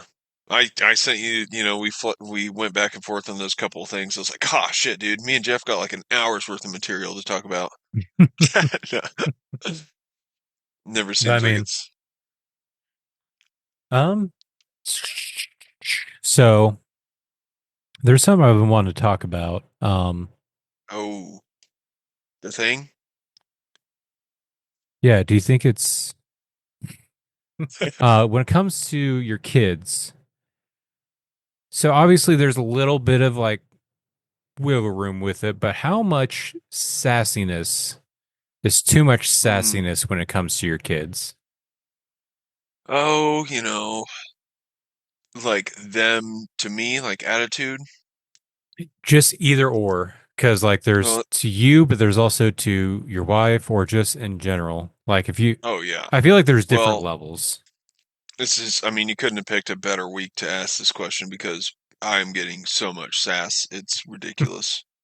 And I mean, I'm starting to get the I don't like you and I hate this. I hate you and blah blah blah and like I hate you is like oh fuck no you didn't. And moment for me cuz I'm just like I don't think so man. Like, I got to nip that shit in the bud now because already getting this shit dude like I expected it for in the teenage years. But it's just like, really? Like before 5? That's crazy to me. You're already talking shit like that before 5. And so, yeah, man, it's just already starting to get battley. And Stella, she's 2, but she's already picking up on the attitude her sister kind of puts off here and there. And she doesn't mimic it to a T, but she like resorts to, I don't like you. And then she'll like stomp off. And her move is she'll turn around and like just like quickly like spit out her tongue or literally just do like a like and then just like all frowny face walk off and I can't help but laugh because it is hilarious. Like this 2-year-old's just spitting all kinds of attitude at me. It's so funny though. But I don't know. Stella's I can laugh up. Man, Lux, she's been getting under my skin, dude, like crazy. Just like, man, so challenging already. You know what I mean? So yeah, that's where I draw the line is when the big words like that come out, the real strong words, and I just kind of stick to my rules that I learned in prison, isolate the threat, contain the threat, de-escalate the situation, and it's Pepper like a step by spray. step. Yeah, oh yeah, full douse pepper spray, especially if they get combative. No, but yeah, it literally is like a step-by-step process, that I just kind of take to assess the situation. As ridiculous as it sounds, but it's just I don't know. It works. I mean, I feel like a lot of that, a lot of it, the outbursts are for attention, eyes that are in the room, and so whenever I feel like she is isolated, I take her to a room, talk to her. It's just me and her, it's one on one. And then it's just like, why are you acting like this? Why are you saying that? Mhm. Or it's just like, you don't leave this room. And then I just leave. But it's just, I don't know. It's always something right now. And this past week, man, it's been a doozy. But yeah, I don't know. What about you, man? How are you handling things? It comes and goes. I think it so it's most of the sassiness is just coming from our daughter Annie. She's about to turn 7. And Mm, most of the sassiness comes from her dealing with her brother. And I love Jen's her older it's younger, but her it's the middle child, Jensen, mm, the my oldest son. They are close in age and they're always bickering. And Jensen has his own things going on to where he knows he loves to cry to just get what he wants or just throw a wrench in the gears and just fuck everything up. Just be like, yeah. nope, we're doing this now, kind of thing. And, or if he just doesn't want to do something, he'll cry to get someone to do it for him. And usually we'll rely on Annie to like, hey, Annie, help him buckle a seatbelt or stuff like that. And she gets so annoyed because she knows he's full of shit. And so I hear a lot of her giving him sassiness. There's a little bit of that, but then there's also times where she'll hang out with her friends who are a little bit older, like her niece, my nieces are all great, great kids, my siblings. They're great parents, so it's nothing against that, but it's just that they're older kids, so they have a little bit of sassiness when they talk amongst themselves. So her hanging out with them, she's kind of picked up a little bit more sassiness and acting like she's Mm, older. And I think it's also a combination of since Annie's kind of already been kind of growing up so fast and kind of been that's treating her, crazy, man. yeah, kind of been treating her a little bit more like on her, getting on her level. And so with that, more sassiness has been coming out since Easter, to where Danny got pretty angry today, understandably because of how Annie wanted to. It's just certain like head movements, like I ain't gonna do that, like stuff like that. It's like absolutely the fuck not. You will. Oh, It's just a lot of oh, like thinking nice. she knows better, or if she's in Mm, charge, or yeah, we said that, but it's like no, we don't give a shit. No, but this is it, yeah, kind of stuff. right. So I there's a know lot they of pull the that. butts out like crazy. Mm-hmm. I'm like, Like I'm like, finish your food. Well, but I'm like, no, there really ain't no buts here. I mean, it's your food. It's on the plate, and you're right there. So finish your yeah, food. the food is always a bigger thing. It's the food and Oh, dude. homework because I always hear the same things. And there's a certain phrase I try not to say, but it's so hard to not say it. I don't think I've said it yet, but they always say, I don't want to, or that's pretty much the main thing is I don't want to. It's Oh, not yeah. fun. And the thing that comes to mind it's the one phrase I don't want to say, but it's right there on the tip of my lips, and it's I don't care. Just do it. Because I said so. Because I don't want to sound like Yeah. I don't care about what they're feeling, but at the same time, it's like I don't Yeah. give a shit that you Yeah. don't want to. You have to do this. Right. I know. I definitely know what you mean. Because it's just like, you just wish they would listen, you know? And like, I'm sure you say that. Like, I say that all the time. Just like, oh, I just wish you'd listen. And I'm just like, God, I sound so old, you know? Just makes you old to say that. But that is exactly what it is, you know? It's selective hearing, you know? hmm It's crazy. But yeah, the defiance, early onset defiance, it's a severe Yeah. condition that, clearly they should be medicated heavily. Yeah, but it's all we got to do. If we have a problem, we just got to get some medication for it. Lean to our doctors. This is America. I do think sometimes I do think because we do kind of like recognize that she's getting older and it's blowing our mind how much older she's getting, more mature. And I think that's kind of getting to her head a little bit. Not in a negative way. It's like I'm not saying it like uh man, that confidence is getting to her head. I need to stomp that out or anything like that. But Yeah. she is she's smart and she seems to know it. And to where this past Sunday, she even kind of put together and told us that she knows that there's no Easter bunny. Like she knows it's Mm. us. And that was a Ooh. big pivotal moment. Danny started crying. Well, yeah, It's like, because siblings are involved well, we too, told Jensen to get out because he didn't hear it. So we had to have a conversation about the Easter Shh, bunny. Jensen, get out. Yeah, We pretty had a much how it serious went. It's like, conversation. Jensen, go to your room. You're not in trouble. Just go to your room. Just get out of this room right now. It's like, I Um, want to know. well, he didn't care too much. Like, go upstairs. You can put on TV if you want. Oh, okay. And that'll get him right out. But yeah, I had a conversation about the Easter Bunny, Tooth Fairy, uh, Santa. Um, That's a pretty big deal. So, how did you? I bet you had to make a split decision in a moment's time. You're yeah, just like, okay, do I lean truth? Do I continue story? I heard so Danny kind of took charge of it at first, because I just kind of heard him passing. I was just gonna like let it slide by. It's like, no, that's a Easter Bunny, but she did kind of put together so well. As like, uh, You're like, I damn, forget exactly evidence. what it was that she said, but she knew it was something about she. We asked her like, "How do you know?" And she can't piece together. It was like, "You guys knew that there was golden eggs this year. Um, you guys knew." Kind of gave us hints of where to find it Oh, with hot and cold. And Damn, she's also like I putting you on saw, trial. yeah, and she's like, I also saw a bag of candy up in your guys' room. It's like, Damn, dude. She's got you guys down to a T. yeah, That's crazy. she's very observant and is like, damn it, we can't just. Uh, But so sat her down. yeah.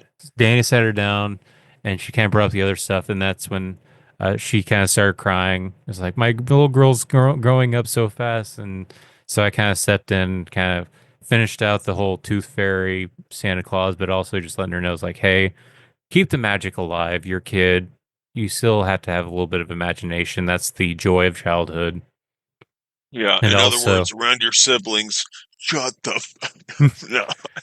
And that's also why when we ask you what you want for these holidays, you actually tell us what you want. Yeah, right. I know that's so funny you say that because I remember my mom taking me to a Santa in a mall one time when I was a kid. And like I'm pretty sure that's the thing that I did the entire year. You know, she would ask me, "What do you want?" I'm just like, "Don't worry about it. I'm going to tell the guy that matters most." What would I Okay? tell you? What would I tell Yeah, a like middleman? why do you need to know? I'm going to go to the guy. So just don't worry about it. You know, that's where my head was.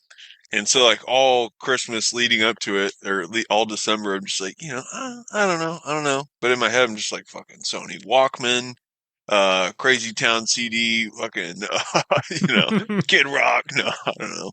I don't know what I said. I don't think it was Kid Rock. I never got a Kid Rock CD as a kid, but um probably would have been way cooler if I did actually. But but anyways, so I did that all year, and then I remember telling Santa, like I gave him the rundown, dude. Like my sitting was like it was like 15 minute sitting. You know, it took forever. I was just like, yeah, I want this. If you can't do this, then please, get me this and maybe this to go with it too, and blah blah blah. And I could just see like my mom over there, like trying to like hear it, and all made sense years later. But yeah, pretty funny. And hounding me like after, like, so what'd you tell him? Like, don't worry about it. But yeah, Yeah, a little bit of it makes you proud, but at the same time, it's crushing to yeah, I know know, that you right? that little It's got to be like, disillusionment. oh, she's growing. Yeah, Mm-hmm.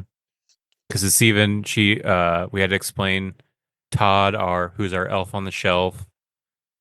I asked her, like, so what do you think Todd is? And she's like, I think he's a toy. Like, damn, heartbreak. Just damn, all that magic and all that effort. I mean, we'll still do the effort, obviously, but just growing, man. It's part of it.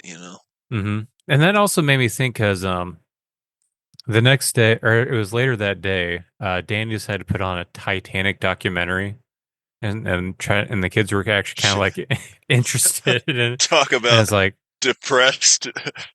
and I wasn't really thinking of it that way, but I was kind of watching. I was like, if we want them to learn, why don't we just do it how we all learned it?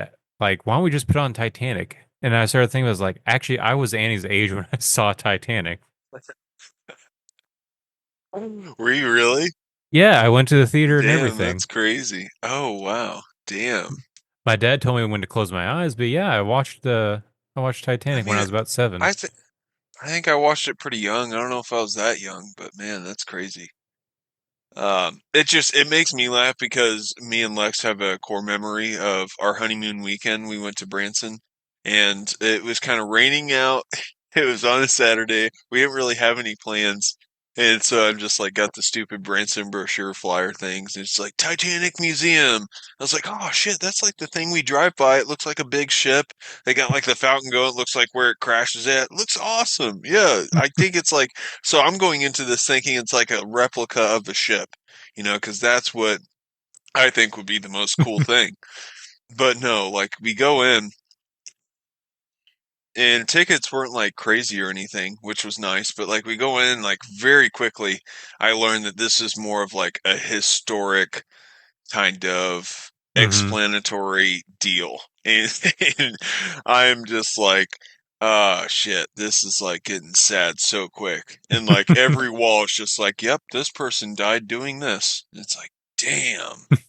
Yep, this little boy, 5 years old, died. Titanic. No, no, it's like, I don't know.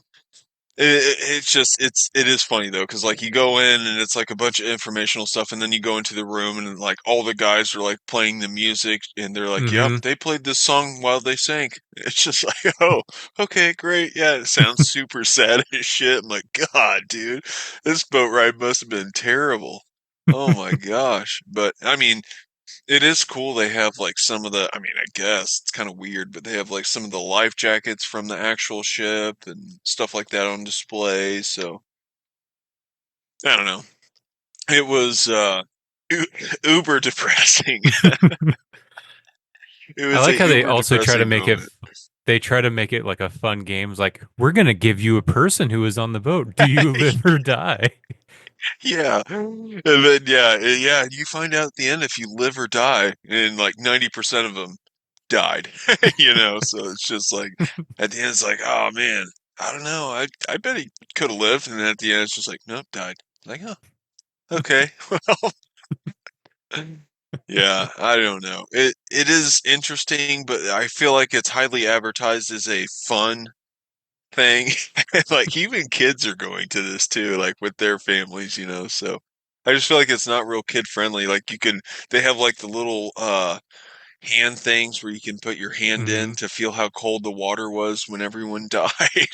And so it's just like see the moment everyone died, feel what it felt like to die How there. long can you keep your hand in? They also have those platforms of the different parts of when it was at different things. Like, oh, isn't this wacky? Can you Yeah, hold on? see if you can see if you can hold yourself up like one of the last survivors did moments before they died. I think of, especially on that top one, is in the movie when the guy's holding on and he lets go and you see him fall and he hits. And he has they have like a propeller on the carpet below it. Oh, it'd be hilarious. Oh man, but yeah, it's just crazy. It's a crazy thing. Oh, so yeah, definitely funny moment there. Oh man.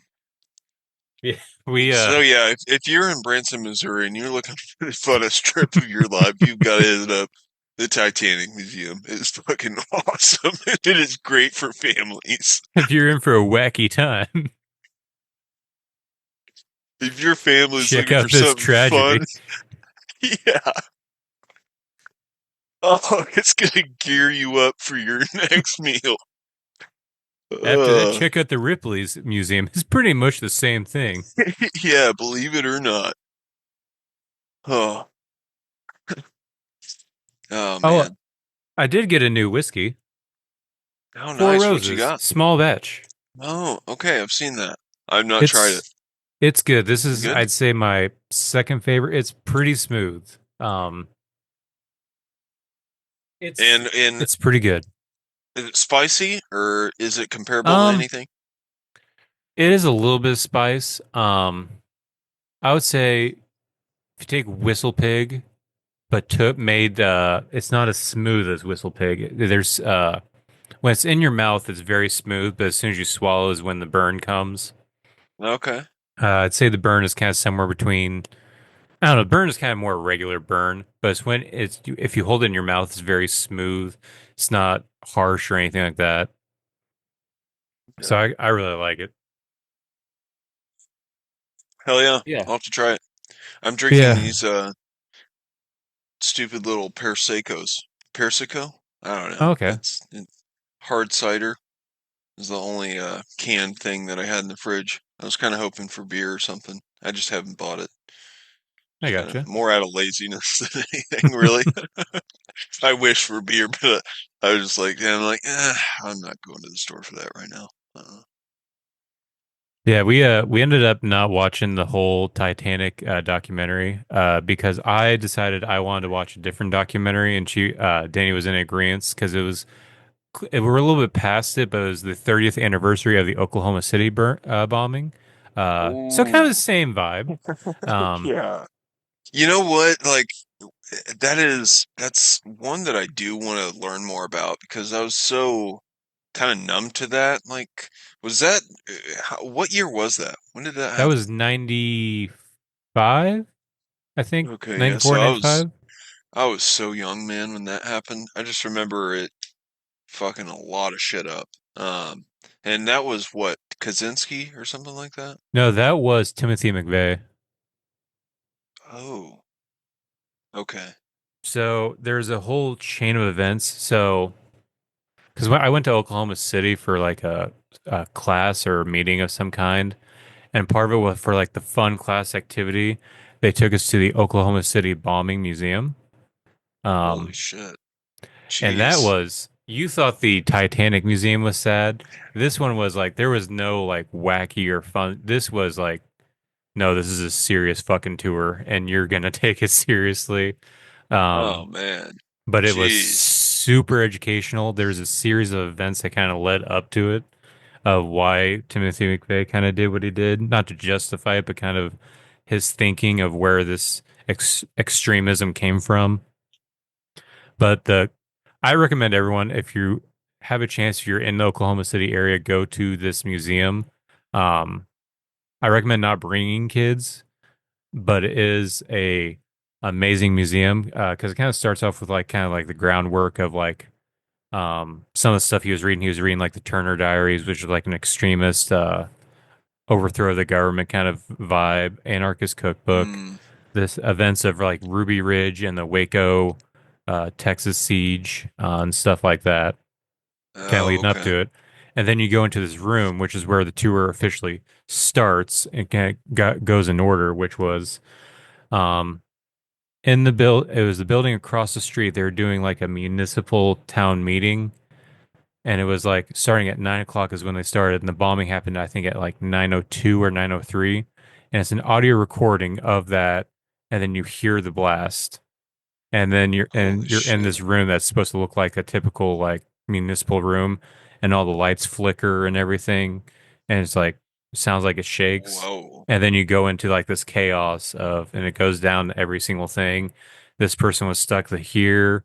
Also, there's like a nursery on the first floor where the bomb went off. All these Oh, children's jeez. names and stuff like that. It's a very, like I said, it's Holy very shit. heavy, but I recommend everyone go to it. Yeah, man, that's fucking crazy. Yeah, I don't know a lot about that one.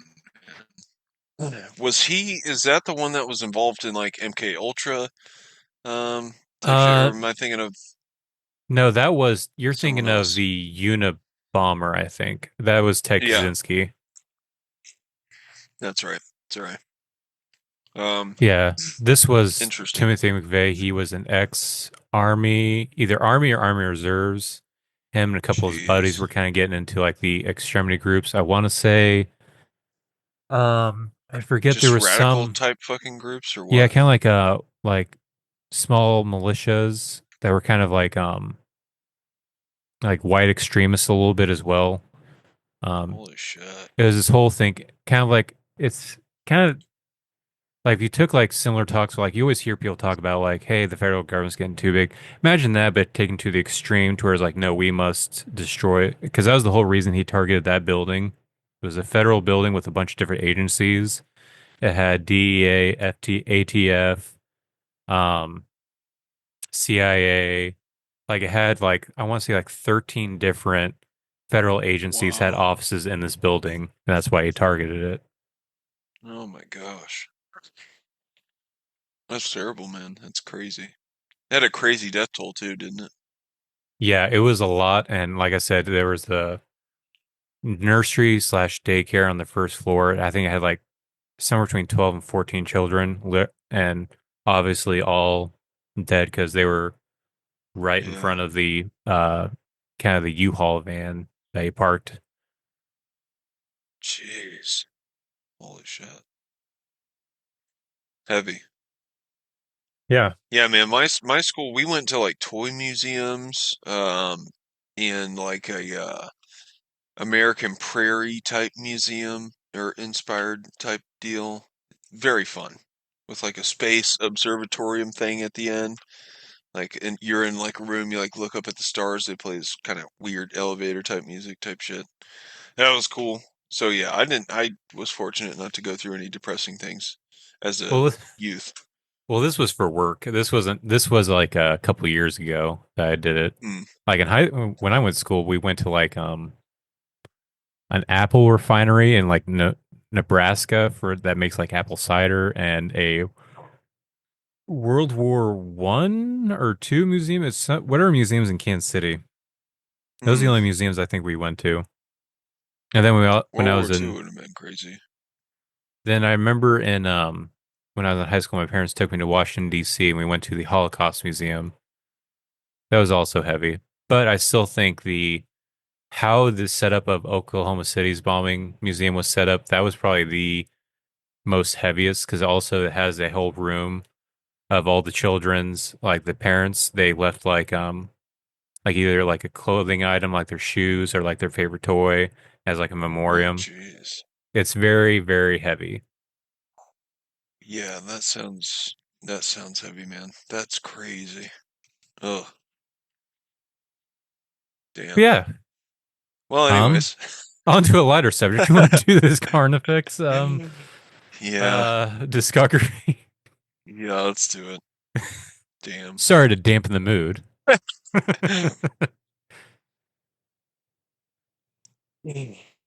Well, this is a you know what? I kind of failed on my Discog homework. I thought we were doing Meshuggah again. So I actually had not listened to their debut until this, as well as a lot of their later albums. So this band kind of coalesced more into where I actually listening to all of this, I actually don't think there's actually a fully bad album now. I'm getting Yeah. I understand this band a lot more now. Oh my gosh, they have that many albums? Holy So shit balls. this one isn't all this is these four are like demos and EPs. Okay. So I want to say it's 9 total. Damn, dude. That looks right. Yeah. That's right. Yeah. I Oh, did so Dead listen in My to. Arms?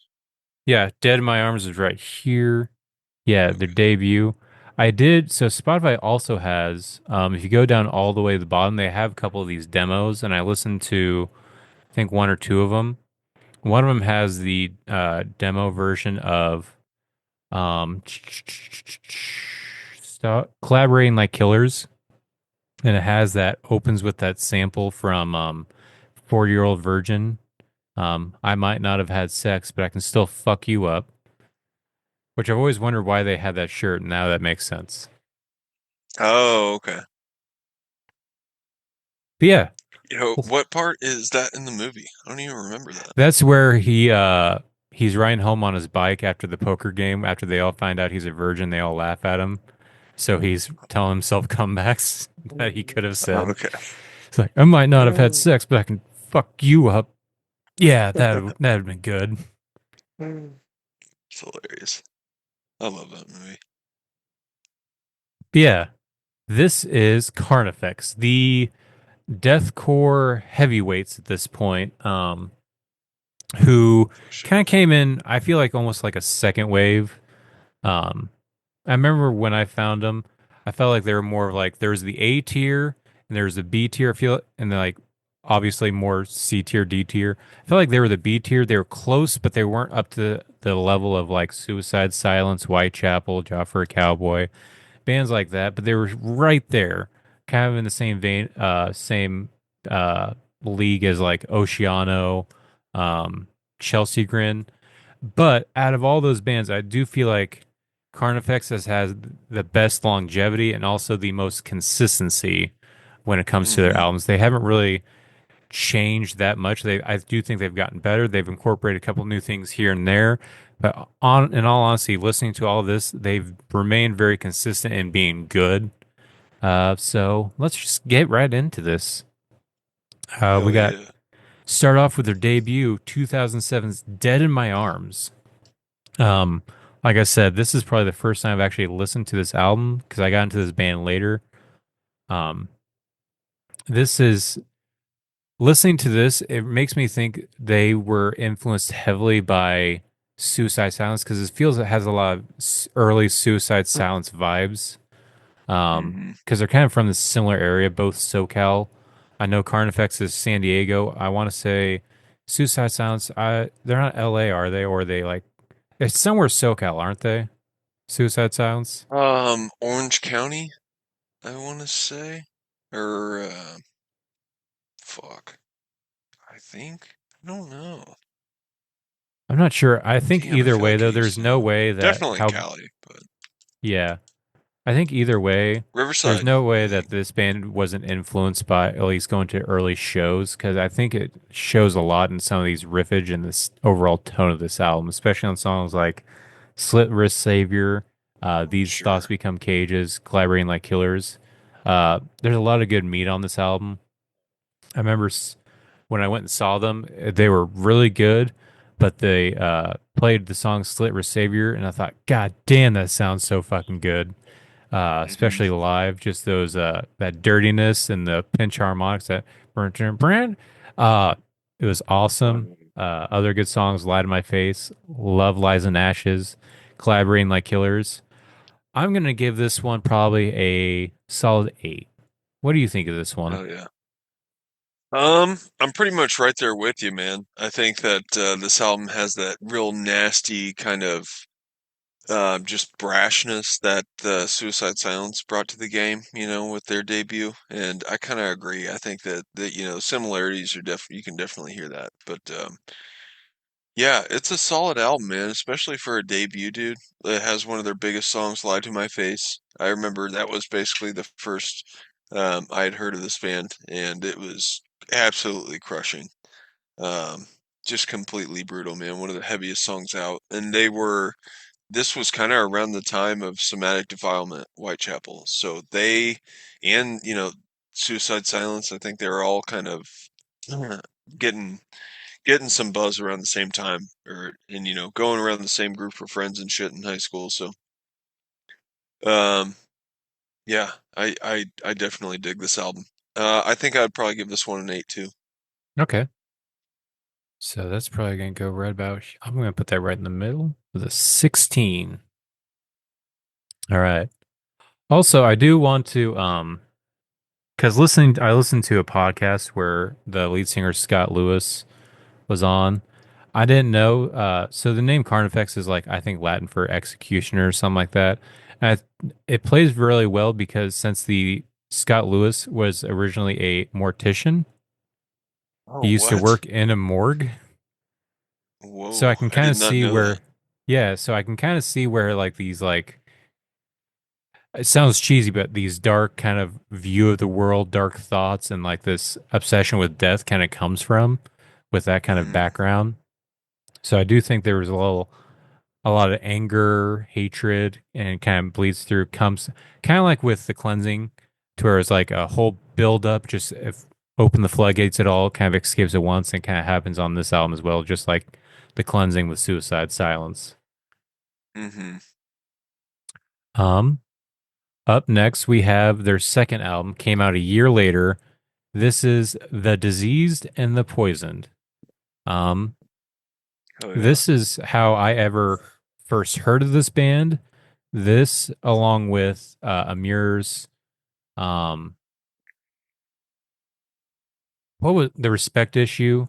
They both Oh had yeah. commercials coming out on Headbangers Ball, kind of like back to back commercials. I remember Carnifex, they played like a quick sample of both albums, and Carnifex stood out more to me than Amir. Just because I thought there was a lot more going on. It sounded cool, it sounded evil, and that was something that I Yeah. thought was cool. Um, Listening to this, it has a very dirty sound, but I feel like they're kind of transitioning from this, the very dingy, grimy, rawness that Dead in My Arms was, but they're not quite to where they eventually went to. Still some good stuff in Coalesce with Filth and Faith, Dormant of the Sickened, um, the title track Diseased and Poisoned. But this one Yeah. kind of, I feel like this is probably one of their weakest albums for me. So I'm probably going to give this just a straight seven. What's your thoughts on this one? I love this one, man, because it was like I felt like they had a pretty noticeable shift in production quality Hmm. from like the harshness to this definitely sounds more like professionally produced and crisp and more kind of clear and just kind of controlled, you know, it kind of needed to be kind of harnessed. I don't know.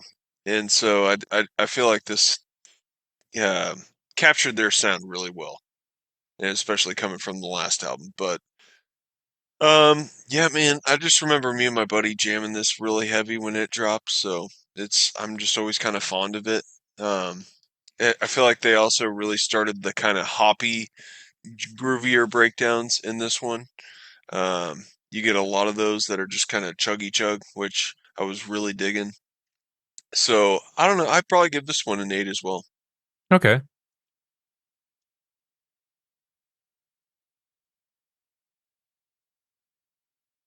All right. Moving on over, we have 2010's Hell Chose Me. This is a big one. This is where I remember seeing the music video for Hell Chose Me, and then I feel like there was a little bit of hype about this because it was already coming out like, hey, they're kind of starting incorporating a little bit of a black metal vibe on this one. Um, and I coming at the time, still super Christian. I wasn't super into that idea, especially with the title. So when this came out, I wasn't into it. In fact, it kind of threw me off. But going back to this one is a ripper. Uh, Obviously, the title track it opens it up with "Hell Chose Me," but you also got these bangers in "Dead Archetype" and "Tuned Monarch." Names Oh mean yeah, nothing. Um, yeah, "Liar's Sorrow Funeral." Spell. Yeah, this is a banger of an album. Um, I would say this is probably one of their first like big albums. So I'm gonna, and also the bonus track on this one is the Angel of Death Slayer cover. So bonus points for that one. So I'm probably gonna give this one an 8.7. What's your thoughts on this one? I love this one, dude. I think this is definitely a nostalgic era of Carnifex for me. Um, just the cover alone, dude, is so damn brutal, and it's like this undead Pope type dude or whatever. Yeah, just evil as hell. But I love Hell Chose Me, Dead Archetype. Yeah, there's just so many rippers on this one, man. I'd probably give this a 9.5. Okay. I gotta do math now. 18.2. So also, I'm not gonna lie, I keep forgetting I have to do a lot of double takes, but I always, when I look at this, like, it's very clear what he holds in one hand, but the other hand, I always sometimes think he's holding a machine gun, just because of what's in the background. It Uh, looks like he's almost holding like was it an MP40 or whatever with the giant like backstock. yeah. Hey, yeah, I could see that. Yeah, is he even holding any? No, it's just a wheel, isn't it? Yeah, it's just something in the background. He literally just has an Yeah. open hand in that one. Yeah, okay. It's just so gnarly. Definitely brutal. Up next, 2011, they released their fourth album, Until I Feel Nothing. This was the first one I bought because I got hooked onto the single, which was just the title track, Until I Feel Nothing, which was a super catchy song. Um, and I bought it, listened to the shit out of it. Going back to it, I don't feel like it holds the same weight it did when it came out for me. I feel like there's a little bit of cheesiness, but it's still not bad. Has good songs like Dead But Dreaming, We Spoke of Lies, Until I Feel Nothing. It's good, but I don't feel like it's. I feel like Hell Chose Me is better, and also albums that came out after this one are better. Um, so for me, I'm probably gonna give this a 7.8. What's your thoughts on this one? Yeah, it was kind of a letdown for me, especially coming off Hell Chose Me. I was just so hyped on that one, man, and had a lot of high hopes for this one, and it just kind of fell short. Nothing really stuck.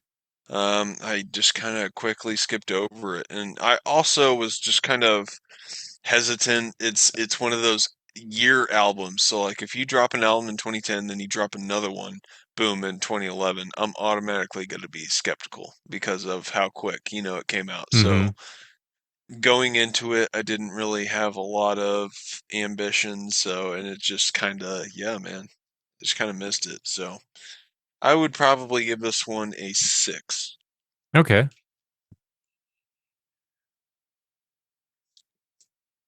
All right. So with this one, immediately after, I don't know if it was immediately, but shortly after this album was dropped, they decided to go on a break, either a hiatus or a full breakup. I don't remember exactly what they decided at the time, but I remember at the time it was Carnifex is kind of done for now. Hmm. So they decided to take a break, but eventually they decided to get back together. And in 2014, they dropped Die Without Hope. Um, I'll let you start off with this. What's your thoughts on this album? Um, s- this was, I remember I definitely liked it more than the last one. Um, I don't know that I really stayed with it as long as I had hoped to. But I think, the title track's a good one. Um, and then there's some other good ones on here. Dragged into the Grave, I want to say. Um, Better than the last, but I just don't think that I really stuck with it. Um, So yeah, I don't know. I'd probably give this one a 7.8. I gotcha. Um, this one I was kind of like, okay, I'll see how it was because until I feel nothing, like I liked it, but for me at that time, Carnifex was just like, they're okay. I'll check it out. So I Hmm. bought the album. I just got back from Basic, and I bought it, and then I love this album. I think this is probably my favorite album by them. Just because there's a whole slew of songs like in a row of just like I listen to this, I have to listen to this next one. That's Dark Days, which has that cool piano part, and then to the weird solo. Condemned to Decay, Die Without Hope.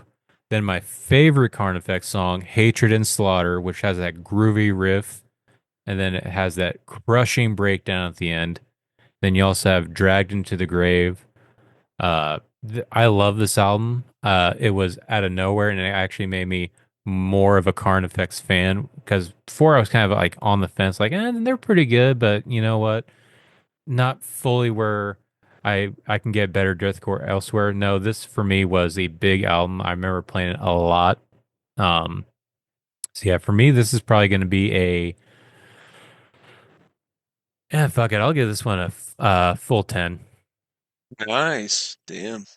I think I am gonna have to go back and revisit that one because I just remember those tracks specifically, Die Without Hope and the other one, Dragged into the Grave. I remember those ones being bangers, but I just don't remember this one enough, and I did not get in my listening on that one like I had hoped. But yeah. Yeah. What was your? It was seven. What? 7.8. Okay. All right. So they came back, released Die Without Hope, and they decided to just keep this train on going.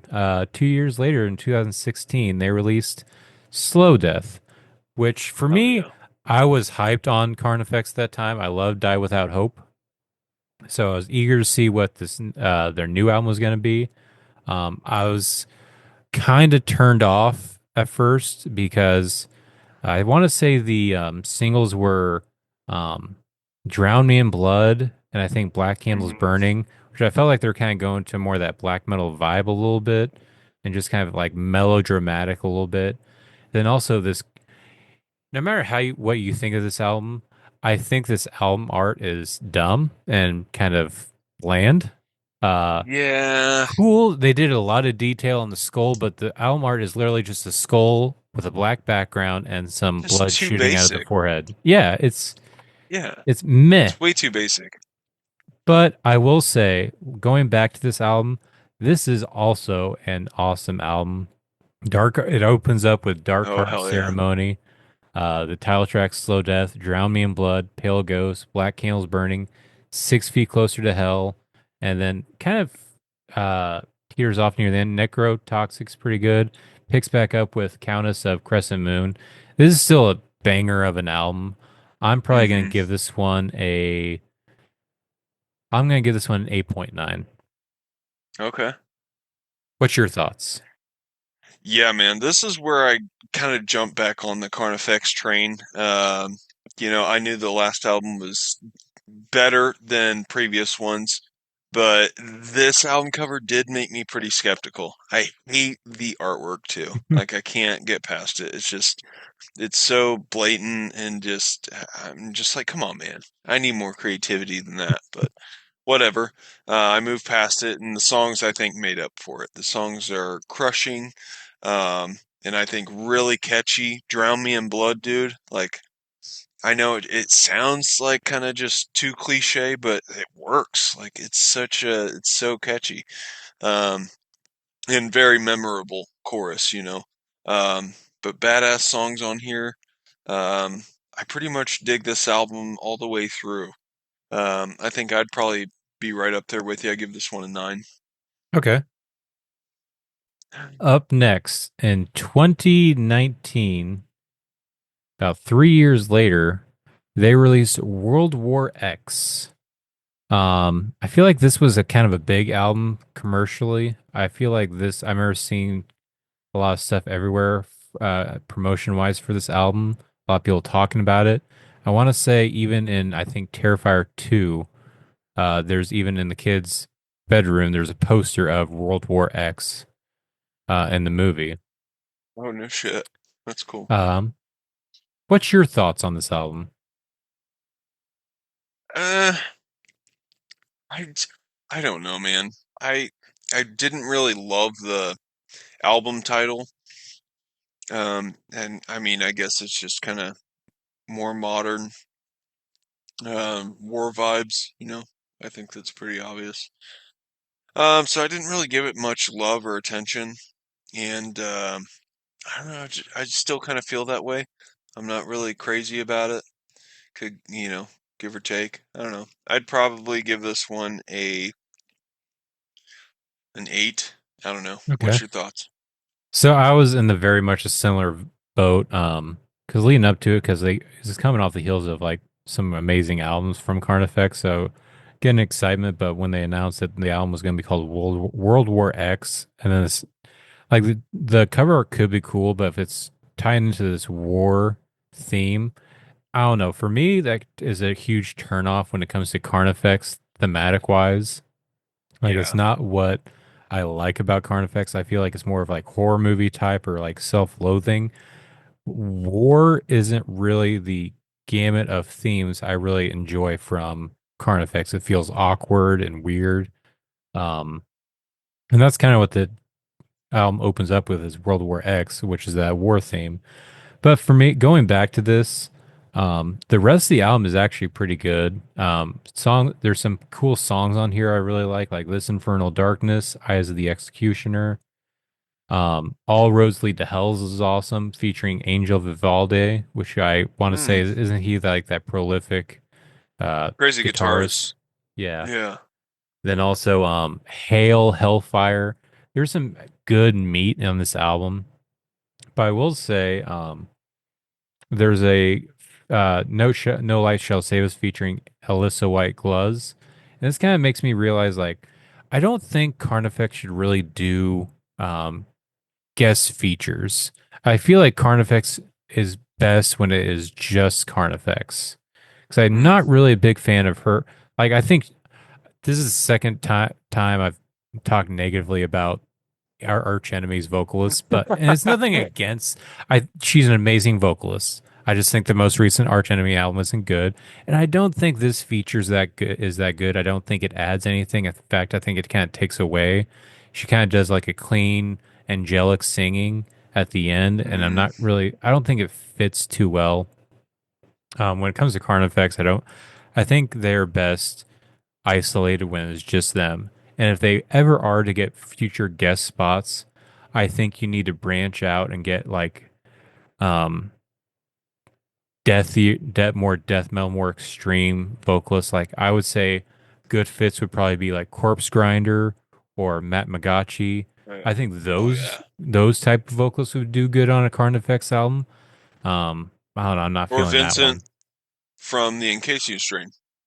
Yeah, even just like a vibe change, because there's another guest feature on a future album where it just blends so much. It's like I don't like it. I don't like this guest feature. I need if you're gonna have a guest feature, add some variety to where it's not gonna take away from the song, but it adds to it. Like the Angel Vivaldi uh feature, it's a guitar that's the feature, so I think that was actually pretty cool, and I think That is cool. I actually kind of wish more bands would kind of do that. I know some do, but have a guest musician who doesn't do vocals but adds a different idea to a song, I think is more interesting and cool. But either anyway, this album it does have some redeeming qualities for it, even though I wrote it off when it came out, and I kind of wrote off Carnifex at the time. Um, but going back to this, I do think this is stronger than I originally thought. I'm probably gonna give this an 8.5. Okay. So that's going to put you at a 16.5 at Roba.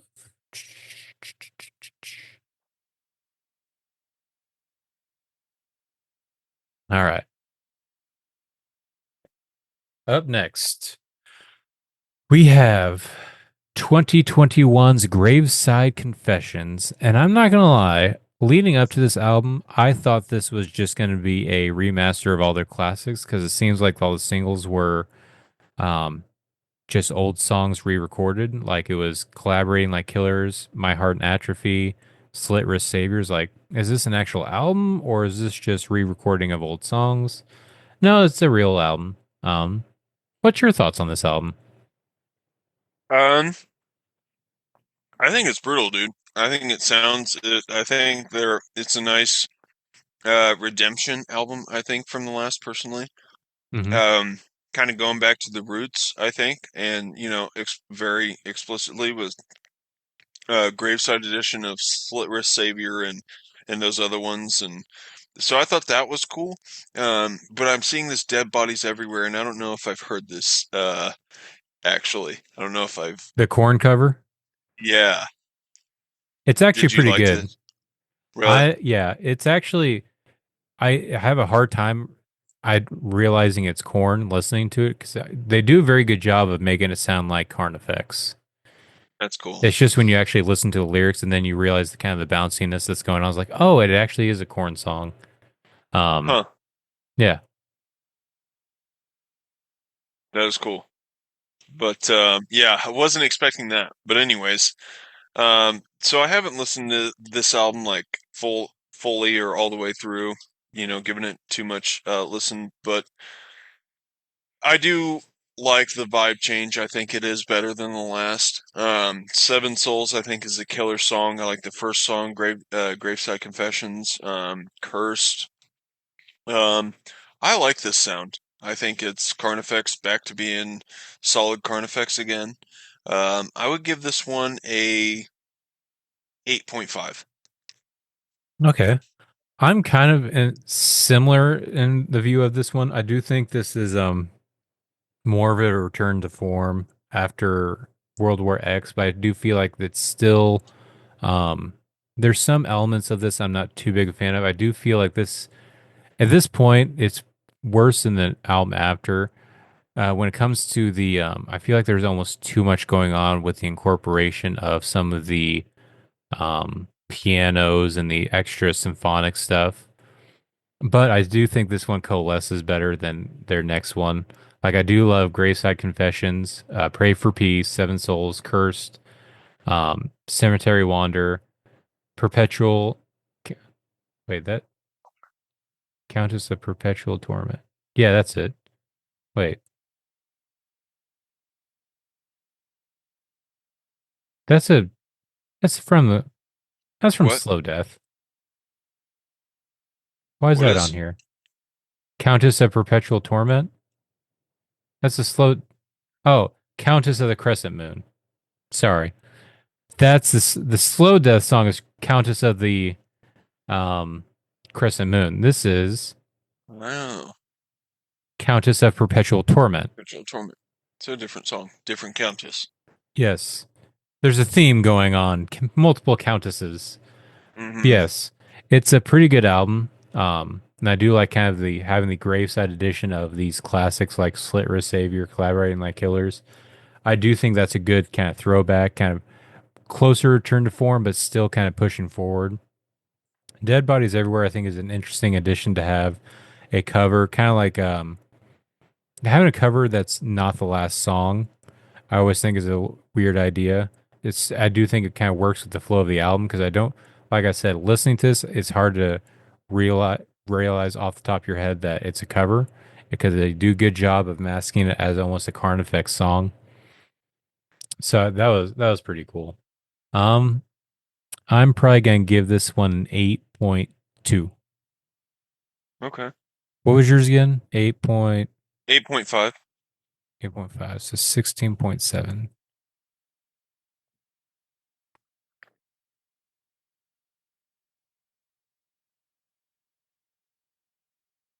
All right.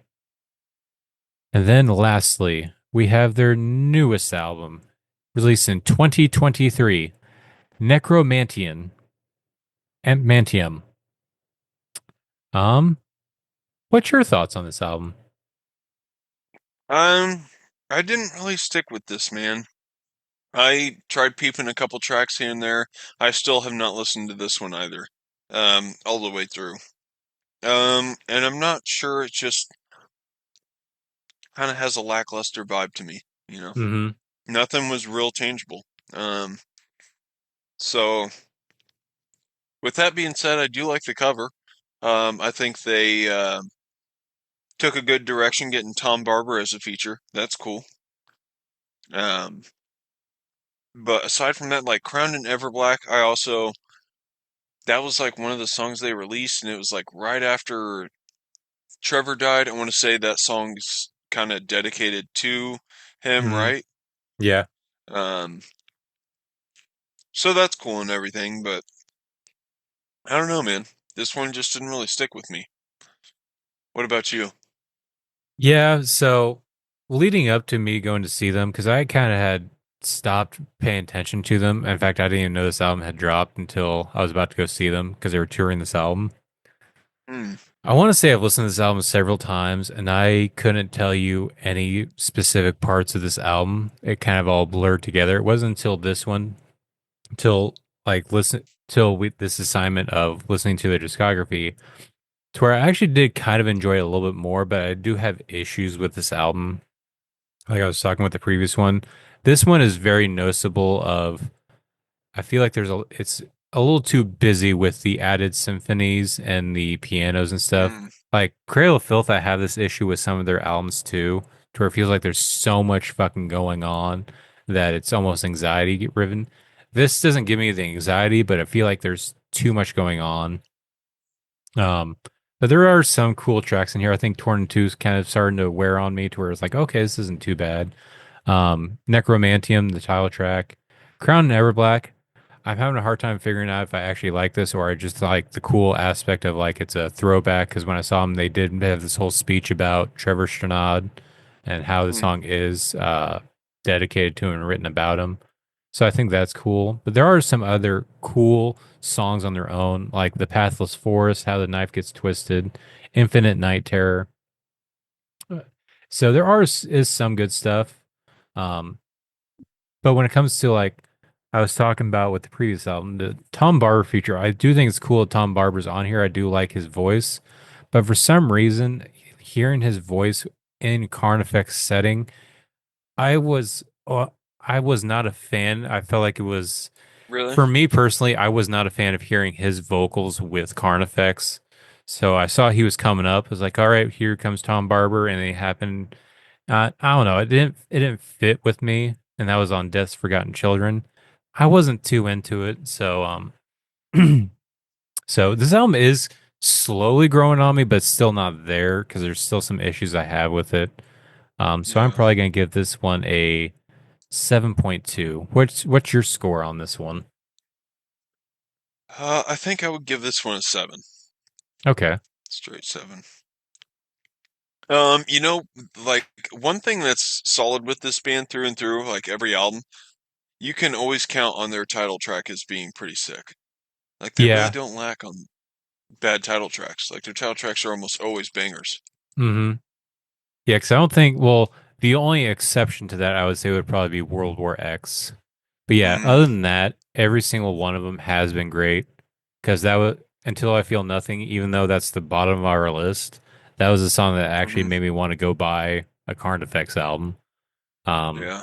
Necromantian, good song on this album. The Disease and Poisoned, Dead in My Arms. Graveside Yeah. Confessions opens up the album and is probably the most Yeah. memorable. Dragged into the Grave, a big single I want to say as well off it. Slow Death, then obviously the number one, and also Hell chose me. They're touring it for a reason right now. Hell Um, yeah. but yeah, yeah, that is our Carnifex album discography ranking. I wasn't really expecting. I feel like I kind of expected Hell chose me to be number one. Um, but yeah, wasn't expecting everything to line up how it was, but I'm satisfied with it. Are you Yeah. satisfied with this? I think I dig that, man. I Hell like that. yeah. We got Hell Chose Me at number one with an 18.2. Slow Death at number two with a 17.9. Number three, very closely behind, we have Dragged into the Grave, or no, Die Without Hope. Sorry, Yeah. with a 17.8. So very close in the top three. Then Graveside Confessions number four, World War X number five, Dead in My Arms number six, Diseased and Poisoned.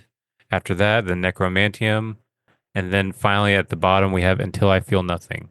That was a little surprising. That's all the way at the bottom, but you know what? I know. I Yeah. understand. Yeah. Yeah. Hell yeah. Hell yeah. Carnifex. Carnifex.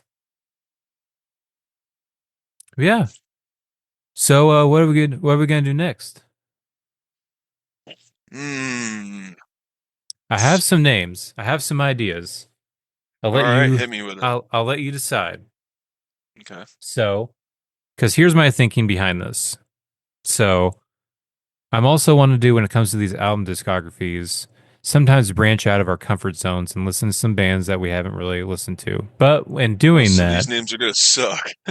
well, in doing that, if I'm going to do it to ones that we aren't super familiar with, have them have shorter discographies as well. So that way we're not having to digest a whole bunch of new music. Okay. So, and also I feel like we're death metal daddies. We should probably focus. We've been doing a lot of like offshoots. We have some deathcore, new metal, and stuff like that. Let's go back to Sure. some straight up death metal. Ooh, So, some roots. Okay. first off, I'm gonna say this one. I think we both know pretty well. A little bit of a longer discography, 7 albums, but the originators themselves, Death. Okay. Um, Other ones I have. This is the one who's also sometimes argued about whether or not they're the inventors of death metal. They only have 3 albums, and that is the band Possessed. Okay. Um, then we also have the original pioneers of tech death. They only have 4 albums. Atheist, Okay. and then lastly, this Hmm. is a wild card. Deftones. Wow. Interesting wild card, but very fun choice. We got to do Deftones at some point, for sure. But I think I agree. I think we need to keep it death. We need to give the fans what they want. Death. Hmm. Um, so let's do death. All The right. obvious choice. Like, yeah, I think we got to get the homework out of the way. To Yeah. be true death metal daddies, we need to know death. We have to So, address the ancient elephant in the room yeah, of the original death. Hell yeah. sweet. I think, yeah, you know what? There's a ton of people that are fans of death. And, Hmm. I need to hear what the buzz is about. Because I think I'm going into this one blind. I don't know a death song, do you? Really? I don't think I do, man. I think I'm Oh. going into this one totally blind. So I will say, I know names. Chuck Schuldiner. yeah, he's the only member that's actually in every album. So pretty much the band is his idea, and he pretty much just keeps getting session musicians and firing them if they do something to piss him off, or if he decides, no, I want to move in this direction, or, oh, I found a musician who's better of what I want to do, stuff like that. So he's the Okay. only member, pretty much the only member. There's other members for an album, but that's about it. Gene Hoglan was in an album or two. Huh. Um, there's a couple of Cynic members like Sean Reinert and then someone else, I forget the other guy's name, was in an album too. Um, this Now, is might this piss Chuck off. guy still alive? No, he died 2000 or 2001. Oh, wow. And it Okay. was So I literally, knew there was like a death related to this band that was real mhm, impactful. mhm. I guess it makes sense now. That's why there's the Death to All, which just features members of Death throughout their career, touring around, just playing all the old Death songs. Um, Okay. And there's also Gruesome, like I was saying in the new releases, kind of playing more of the older style. I wonder if there's another band that's doing something similar. I want to say it's called Leprous. Doing a similar thing. I will give you forewarning because I remember hearing a lot of hype about Death. And this is gonna piss off a lot of fans, but I'm just gonna be blunt. Prepare to be slightly underwhelmed because you have to realize this is the first death metal band. Um, Right. so curb your expectation. If you think you're going to hear like the best death metal you ever hear, you're going to be Right. sadly disappointed. But Right. This is where it began. So yeah, I need to tone down my expectations. I get it yeah, for sure. the first three albums will be kind of like straightforward death metal.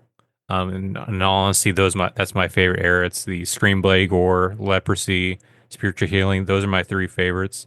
And then he kind of gets more into tech death, and that's when he kind of picks up Cynic members who kind of push him Okay. into like this more tech death thinking, starting with Human, then Symbolic, um, Human Thought Patterns, I think is the other one's called. Then finally, The Sound of Perseverance. So it's just those seven albums. That's what's interesting about this band because before I've even listened to him, like I follow so many like metal pages and stuff, just on Facebook or whatever, and like I'll always see like a random death album, and it's just like best death album hands down, Yeah, and like that's it the seems annoying like part about Death fans. yeah, seems like they have diehards for each album. Yeah, like I want to say like my favorite album. I want to say is like pretty much universally hated by Death fans. Like I love Spiritual Healing. That Hmm. is my favorite album because I feel like that's when they're doing the straight death metal style. But that was the most crisp version of that straight death metal style. So I thought that was the best one. But apparently people hate it. But you know Huh. what? But I will Uh, say that's the annoying part about Death fans is that whenever they do a death metal list, death is always super high when it doesn't need to be. They don't need to be. Or if they do like a best death metal album of whatever year, if a death released an album that year, they say it's that album. But it's huh. not. And that's the annoying Okay. part. Okay. See, I always see high praise about their album Human. I think I want to see that say that I've seen that as being the best death album the most, but I don't know. Yeah. I've typically heard that one, symbolic or leprosy. It just depends on people's taste. Hmm, Um, yeah. fair enough. Hell yeah. Yeah. Well, let's It'll be do it. fun. Yeah. Yeah. Other than that, anything else you want to add before we start plugging? I don't think I wanted to ask you as soon as we started, but I totally forgot, but just remembered now. Have you done anything with your truck? I'm just interested. I have not. I drove it recently. That was about it. Okay, I've just fair driven it. enough. That's about it. I Are you need looking at to. any truck projects? Are you gonna do anything different? I need to get rid of the rust at some point, but it's one of those things that I don't know, just finding time, but also the money to do it. We just got our Sure. tax returns because we filed very late. Still filed Oh on man, time, but we nice. still filed late. Um, we got our state taxes back. Still waiting on our federal. That's taking a while for some reason. Um, but I don't know. Even that, I'm still kind of holding off because like I don't want to dump all this money into this truck kind of thing right away. Kind of ease Yeah, into it, and out. I know that rust treatment is going to cost a lot, so um, yeah, we'll see. Probably start just with a regular oil change first. Just start off yeah, small. Already had to yeah. replace. Did I tell you about the battery story? No, I don't think so. So I drove the Bronco up to Jeff City Uh-huh. just for fun because my idea was like because I had a place to stay with the military. They had offered me room and board to stay or just a room when I was staying for a military class I had to take. And then my plan was I was going to stay up in Jeff City because the kids were going to come up and we're going to take my friend's uh, maternity photos. Oh yeah, So, okay. I remember so hearing I about was, that trip. yeah, so I was just going to stay up there. My thought was like, if I can't find a place to stay, I'll just park the Bronco somewhere and sleep in the Bronco, camping. Pretty much a small RV, whatever. Be cool. I drove that up there. My buddy, who his wife is the pregnant one that we were gonna take, she was gonna take photos of, ends up saying, "Hey, why don't you just stay at my house, bro?" It's like, okay. And then the next morning, we were gonna, or no, it was that night when I was gonna stay at his house. Like, let's go do a beer run. Let's go ride in the Bronco. It wouldn't start. Battery was dead. Like, fuck. It's like, all right, we'll take my truck, bro, and then we'll jump start you when we get back. All right, go do the beer run, come back. He's like, all right, let's go jumpstart your truck. All right. Pop the hood. And he starts he starts thinking he's like, well, here's the thing. He is driving a diesel. Didn't think much of it. It's like, whatever. Hook it up to his truck. Then I start putting it on the post of my battery. All of a sudden sparks start flying. Shit. Oh We're no. freaking I like immediately let go and it starts like sparking, like the post starts melting. He's like, don't just leave it on there. So I like pull it off real quick. Oh shit. Um So I know diesels have two batteries. I did not realize. So normal truck is a 12 volt. Diesel batteries are 24 volts, and it melted the shit out of this battery. Like the post was melted. There was a wire that was going up to something. It was smoking. We Oh were scared shit. shitless. Like, did I just fry this Damn. fucking truck? Um, Oh my gosh. but we ended up just going to the closest AutoZone. I bought a battery, put it in, started up just Oh, fine. thank Like, all God. right, thank God. Wow, yeah. Jeez. That's Yeah, because the scary. post is melted. Holy shit. Man, you got lucky. That's Yeah. crazy. So yeah, So yeah, I can technically understand I've why you already want to started on a start small. project. I got a Yeah, battery. yeah, true. Yeah, yeah. Hey, you got to start somewhere. No, that's exciting, man. I just asked because I feel like I'm kind of always testing myself out with my truck. Like lately, I replaced my tailgate handle, but I also bought handles for just the doors themselves. Well, I looked up how to do the door handles, and it's literally like I have to take off the whole interior panel to get to the handle. I'm like, well, if I'm taking off the whole interior panel, I'm replacing the fucker because they suck. So I'm, I gotta. That's my next project. I'm gonna wait and buy brand new panels. I've already scoped some out. Surprisingly, they make some that look brand new. Super pumped about it, but I'm not gonna buy them yet. I'm gonna wait. I've dumped way too much money here recently into this thing, so I'm gonna take it slow for a minute. But yeah, that's the next thing I'm planning on doing. Yeah, I had to do that with my Bronco because I had to the day before I was gonna take it to get inspected, the door handle broke, so I had to order a new one. And yeah, I had Oh to take the shit. whole interior door panel off. Luckily, it's an old janky truck, so it's just three screws and just lift it up. Nice. But I think that's just because there's been a lot of issues since 1987 that it's Oh just sure. like someone's just lost a bunch of screws and was like, here's just three. I'm sure Yeah. if someone kept up more with what was it, 97 or 99 Bronc or F-150, 99 Ranger. Yeah, I'm sure there's a lot more things you got to do to take off the interior door. Yeah, I've looked. It doesn't look too hard. It's maybe like 5 screws. I mean, it's Hmm. pretty nice. And it's all manual. I don't have any electronics, so just manual Hmm. windows still.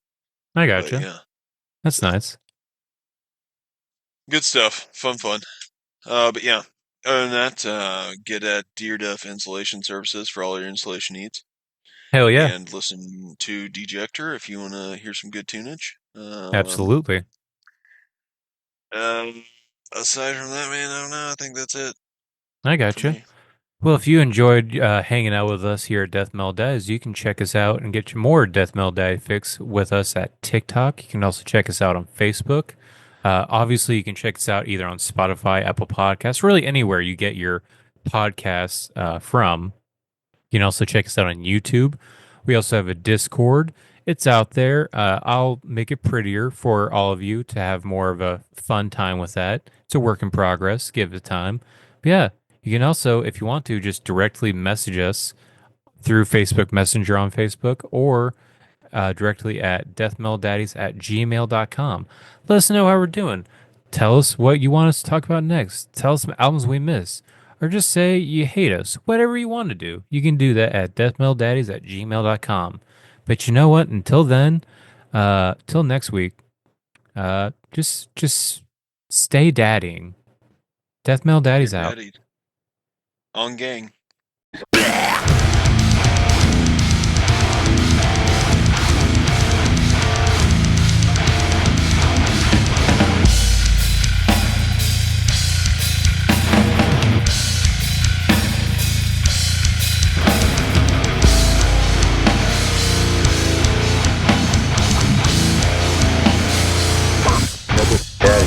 How was your tinkle?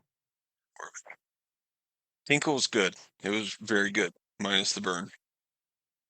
Well, that's not good. Yeah, it'll be all right. I was told it'll clear itself. All right.